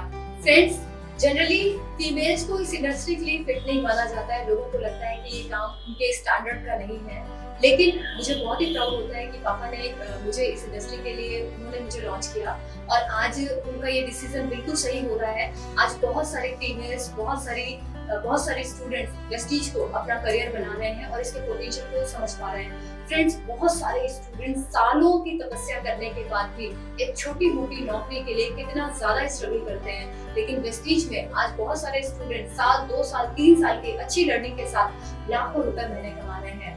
फ्रेंड्स, कहा जाता है कि नारी लक्ष्मी का रूप है, लेकिन ये वो लक्ष्मी है जिसके पास खुद पैसे नहीं होते हैं। पैसों के लिए कभी भी अपने फादर पे और कभी भाइयों पे और कभी अपने हस्बैंड पे डिपेंड होती है। लेकिन आज वेस्टीज ने बहुत सारी लेडीज को, बहुत सारी वुमेन को एम्पावर किया है, फाइनेंशियली एम्पावर किया है। क्योंकि अगर आप फाइनेंशियली एम्पावर नहीं है, आप फाइनेंशियली इंडिपेंडेंट नहीं है, तो ना तो आपकी अपनी फैमिली में कोई वैल्यू होती है और ना तो सोसाइटी में। आज जब मैं देखती हूँ कि वेस्टीज से लाखों रुपए की इनकम आ रही है तो एक बहुत बड़ा चेंज जो मैंने लोगों को देखा है अपने प्रति, कि लोगों का नजरिया आपके प्रति बदल जाता है। बीच में जब मैंने अपनी जर्नी शुरू करी थी उस समय मेरा जो बैंक बैलेंस था मिनिमम 1000 रुपीज, जो मिनिमम बैंक बैलेंस को मेंटेन करने के लिए रखना होता था, वो मेरा बैंक बैलेंस था। व्हीकल के रूप में अगर मैं बात करूँ तो मेरे पास एक स्कूटी पैक होती थी, लेकिन मोस्ट ऑफ द टाइम वो घर पे खड़ी होती थी क्योंकि उसमें फ्यूल डलाने के पैसे भी मेरे पास नहीं होते थे और मैं ज्यादातर पब्लिक ट्रांसपोर्ट में ही ट्रैवल करती थी। फ्रेंड्स, एयरपोर्ट, प्रयागराज एयरपोर्ट मेरे घर के बिल्कुल नियर बाय 1/2 किलोमीटर के डिस्टेंस है, लेकिन कभी भी एयरवेज ट्रैवल करने का मौका मुझे वेस्टीज में आने से पहले नहीं मिला था। लेकिन वेस्टीज में आने के बाद मेरी जिंदगी पूरी तरह से बदल गई। जहां मेरे अकाउंट में 1000 का मिनिमम बैलेंस होता था, आज वही उसी अकाउंट में 3,30,000 जो मेरा हाईएस्ट चेक है एवरी मंथ मेरे अकाउंट में ट्रांसफर होता है। जहां व्हीकल एक स्कूटी में भी फ्यूल डलाने के पैसे मेरे पास नहीं थे, आज वेस्टीज के कार फंड से मैंने 3 कार्स अपने ले ली हैं, जिनमें से एक ऑडी A3 है जिसकी कीमत 40 लाख रुपीस है। और जहां फ्रेंड्स अगर मैं बात करूं एयर बेस्ड ट्रैवल, मतलब घर के बगल में एयरपोर्ट और अक्सर छत के ऊपर से बहुत सारे एरोप्लेन को मैं उड़ते हुए देखती थी और मुझे लगता था कि इसमें लोग कैसे बैठते होंगे। फ्रेंड्स वेस्टीज ने मुझे कई सारे इंटरनेशनल फॉरेन ट्रिप दिए और वेस्टीज से जुड़े हुए लीडर्स, अगर मैं अपनी बात करूं फ्रेंड्स, इस लॉकडाउन में बिना घर से बाहर निकले वेस्टीज ने मुझे घर में रहते हुए लगभग 12 लाख रुपए की इनकम दी है। और ये एक बहुत बड़ा मिरेकल है जहाँ पे लोग आज इसके पोटेंशियल को समझ पा रहे हैं कि हमें नेटवर्क मार्केटिंग ग्रो करनी है। क्योंकि अगर घर में रहते हुए बिना इन्वेस्टमेंट के आप अगर लाखों रुपए महीने कमाना चाहते हैं तो आपको परिवर्तन के नियम को समझना होगा कि आज एक बहुत बड़ा वैश्विक परिवर्तन हो रहा है। फ्रेंड्स जैसा कि मैंने आपको बताया कि मेरी मदर एक स्कूल टीचर है और आज जरा भी जरूरत नहीं है कि वो स्कूल जाए या पढ़ाए, लेकिन क्योंकि आज टीचिंग उनका पैशन है, आज फैमिली इनकम वेस्टीज से 6.5 लाख रुपए से ज्यादा है। और मुझे बहुत ही प्राउड होता है कि फ्रेंड्स अपने गांव से जब मैं मम्मी को स्कूल छोड़ने जाती हूँ तो मैं अगर इलाहाबाद होती हूँ तो ये मेरा पैशन होता है कि सुबह उन्हें स्कूल छोड़ने के लिए मैं अपनी गाड़ी में उनको बैठा के ले जाती हूँ। एक दिन ब्लैक कलर की i20, किसी दिन व्हाइट कलर की सियाज और किसी दिन जब रेड कलर की ऑडी में मैं उनको स्कूल छोड़ती हूँ। और जब वो अपने कॉलेज के बाहर बहुत सारे स्टूडेंट्स और बहुत सारे उनके स्टाफ होते हैं और वो लोग मम्मी से पूछते हैं कि ये कौन लड़की है जो आपको अभी स्कूल छोड़ के गई, तो मेरी मदर बहुत प्राउड से कहती है कि वो मेरी बेटी है। फ्रेंड्स ये मोमेंट मुझे बहुत ही प्राउड फील कराता है क्योंकि शुरू में मम्मी इस बिजनेस को लेकर बहुत ज्यादा पॉजिटिव नहीं थी और उनका हमेशा मानना था कि मैं किसी गवर्नमेंट जॉब की प्रिपरेशन करूं, क्योंकि पढ़ने में शुरू से टॉपर स्टूडेंट रही हूं, इसलिए वो चाहती थी कि मैं पढ़ाई में कुछ अच्छा करूं और अच्छी जॉब करूं। शुरू में जब भी घर में आने में लेट होता था तो अक्सर वो डांट पड़ती थी कि लेट से नहीं आना है, जल्दी घर आना है। मैंने और ज्यादा काम किया, उनकी बातों को नहीं सुना क्योंकि कुछ दिन के लिए बहरे बनना था। मुझे पता था जो चीजें मुझे दिख रही थी वो मेरी मम्मी को नहीं दिख रही थी, तो 1 साल तक उनकी बातों को एक कान से सुन के दूसरे कान से निकालती रही क्योंकि मुझे पता था कि वेस्टीज का जो पोटेंशियल है 1 साल के अंदर जिंदगी बदलेगी। सो फ्रेंड्स जब वेस्टीज के कार फंड से मैंने अपनी पहली कार ली और जब वो सरप्राइज था क्योंकि मेरे घर में किसी को नहीं पता कि मैं और मेरे ब्रदर हम दोनों जब शोरूम से उस कार को लेकर घर पहुंचे तो मेरी मदर बहुत सरप्राइज थी क्योंकि उनको ऐसा बिल्कुल भी बिलीव नहीं था कि इस काम को करके कार भी आ सकती है। लेकिन जब ऐसा हुआ तो मुझे घर से भी सपोर्ट मिलना शुरू हो गया। मेरे एल्डर ब्रदर जो कि पूरी तरह से मेरे सपोर्ट में आ गए और हम दोनों भाई बहन ने मिलकर इस बिजनेस को करना शुरू कर दिया और आज हम दोनों भाई बहन फुल टाइम होकर इस बिजनेस को बिल्ड कर रहे हैं। फ्रेंड्स वेस्टीज ने हमारी जिंदगी को पूरी तरह से बदल के रख दिया है। आज हमें लॉकडाउन पीरियड में भी खर्च करते समय नहीं सोचना है कि कहां से इनकम आएगी और कैसे इनकम आएगी।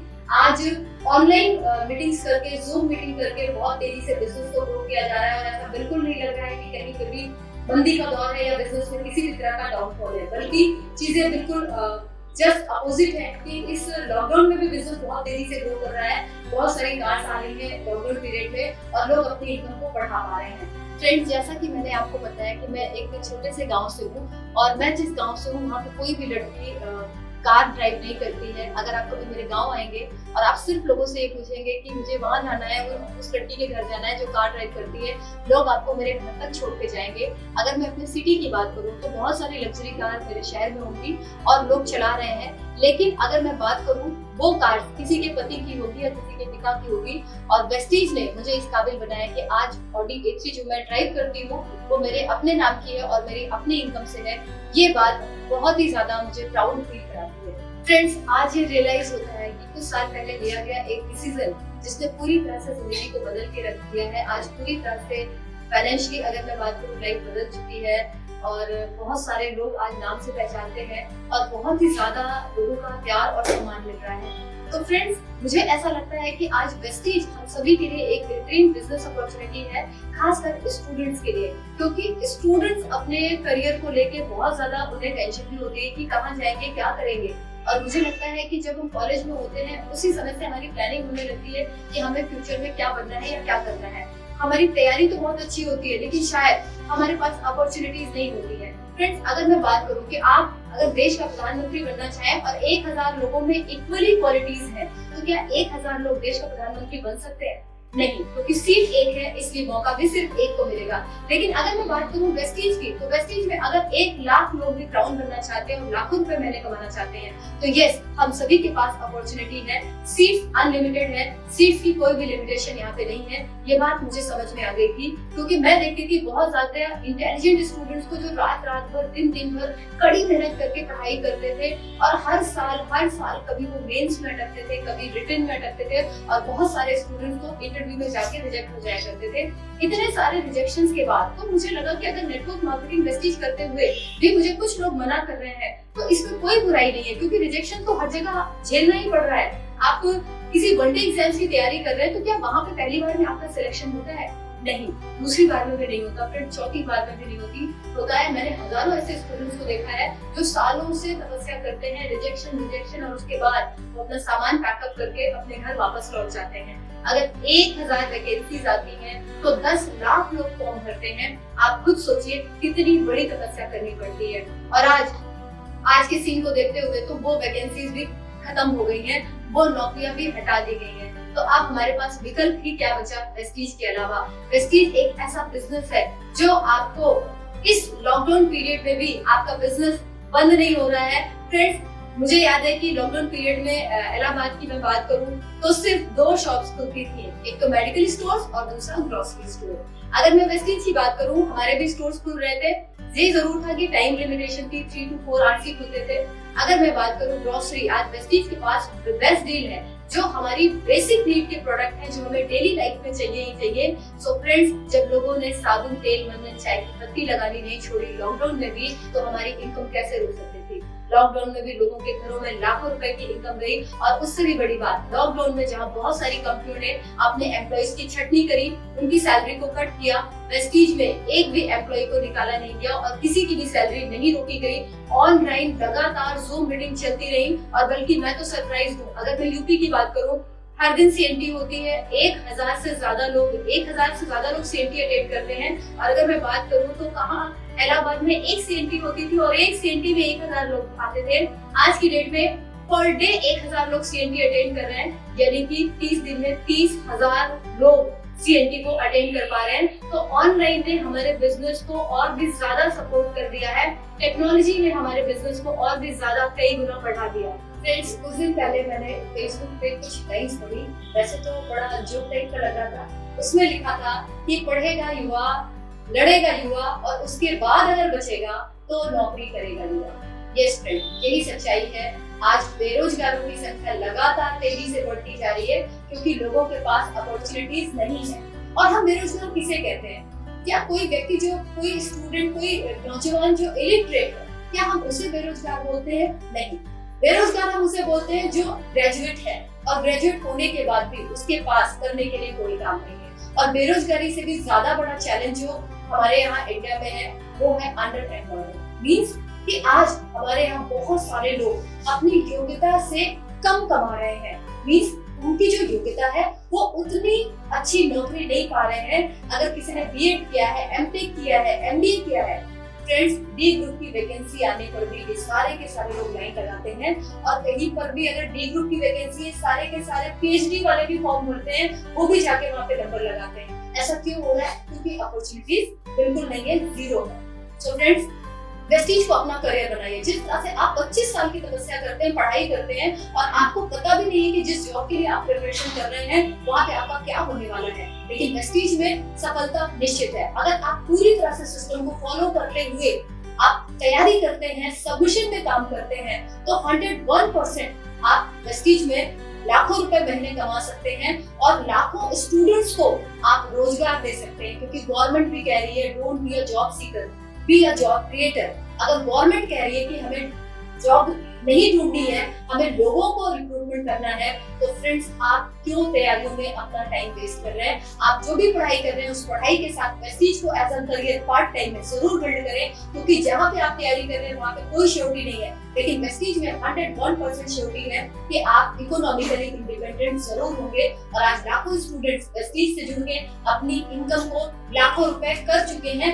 हजारों स्टोरीज हैं जिन्हें देखकर और सुनकर आप इंस्पायर हो सकते हैं। फ्रेंड्स, अगर मैं बात करूं फीमेल्स की, आज बहुत सारी लेडीज के साथ दिक्कत क्या है, चैलेंज क्या है कि हमेशा उन्हें कॉम्प्रोमाइज करना पड़ता है, और खासकर इकोनॉमिकल कंडीशन उनकी अच्छी नहीं होती क्योंकि वो अर्निंग मेंबर नहीं होती है। और क्योंकि वो अर्निंग मेंबर नहीं होती है, इसलिए उन्हें घर के जरूरी मसलों में भी राय लेना जरूरी नहीं समझा जाता है। फ्रेंड्स, आज वेस्टीज के पास हजारों तरह की स्टोरीज है। अगर मैं बात करूं, बहुत सारे हैंडीकैप जो देख भी नहीं सकते हैं वो वेस्टीज में लाखों रुपए की इनकम ले रहे हैं। अगर मैं बात करूं old age, at the age of 65, 70, यहाँ पे लोग लाखों की इनकम ले रहे हैं और ऑडी जैसी कार मेंटेन कर रहे हैं। अगर मैं बात करूं वेस्टीज में इलिटरेट पर्सन है जो लाखों रुपए कमा रहे हैं, स्टूडेंट है जो 20-21 साल की एज में लाखों रुपए महीने कमा रहे हैं, हाउसवाइफ है वो अपने घर को संभालते हुए पूरी तरह से पार्ट टाइम में वेस्टीज करते हुए आज लाखों रुपए महीने कमा रहे हैं। सो फ्रेंड्स, आप किस तरह की स्टोरी का इंतजार कर रहे हैं? हजारों स्टोरीज हैं जो आपसे मैच करती हैं, जो आपसे रिलेट करेंगी, और आप उन्हें सुनने और देखने के बाद ये डिसीजन ले पाएंगे कि यस, वेस्टीज आपके लिए बिल्कुल सही प्लेटफॉर्म है। और अगर आपने आज शुरुआत करी तो आने वाले 1 से 2 साल के बाद वो जिंदगी होगी जो आप जीना चाहते हैं, क्योंकि वेस्टीज ने साबित किया है, अपने आप को साबित किया है, आज सबसे ज्यादा लोगों को सफल बनाने वाली इंडियन कंपनी है। फ्रेंड्स, वेस्टीज करते हुए बहुत सारे चैलेंजेस आएंगे, और मैं कहती हूँ कि क्या वेस्टीज करते हुए चैलेंजेस आते हैं? आपकी लाइफ में कोई चैलेंज नहीं है चैलेंज। आपकी लाइफ में हर दिन चैलेंज है। उन चैलेंजेस के साथ जीने की हमने आदत बना ली है। वेस्टीज में भी चैलेंजेस आएंगे, लेकिन वो चैलेंजेस होंगे 2 साल के। अगर आप वेस्टीज नहीं करेंगे तो चैलेंजेस जिंदगी भर के हैं। डिसीजन आपको लेना है कि आपको 2 साल का चैलेंज फेस करना है या जिंदगी भर चैलेंजेस में घिरे रहना है, क्योंकि जिंदगी भर का जो चैलेंज है वो आपको हर दिन पीड़ा देगा, हर दिन कष्ट देगा। लेकिन वेस्टीज में 2 साल के बाद फ्री हो जाएंगे। 2 साल के बाद किसी भी तरह का फाइनेंशियल चैलेंज आपकी लाइफ में नहीं होगा।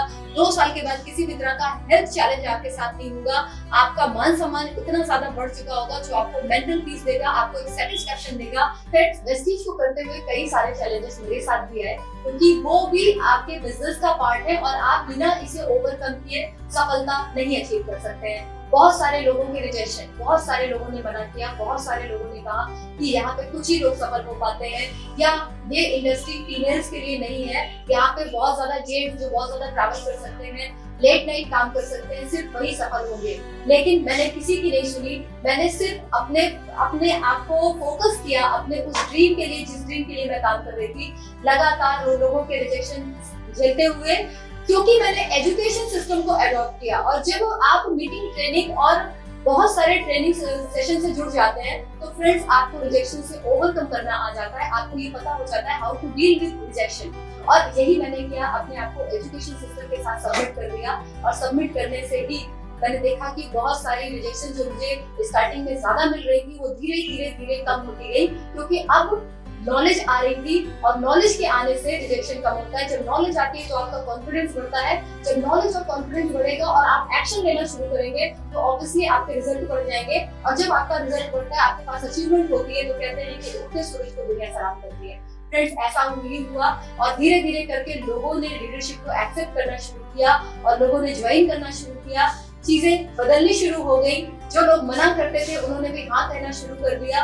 और जो अचीवमेंट मेरे पास थे, धीरे धीरे जब ये अचीवमेंट टीम के पास गए तो टीम का बिलीव बढ़ा कि मेरा नंबर भी आने वाला है। सो फ्रेंड्स, आज मैं बहुत ही थैंकफुल हूँ वेस्टीज मैनेजमेंट, जिन्होंने इतनी बेहतरीन अपॉर्चुनिटी वेस्टीज के रूप में लाकर यहाँ के लोगों की लाइफ को बदलने की पूरी जिम्मेदारी ली।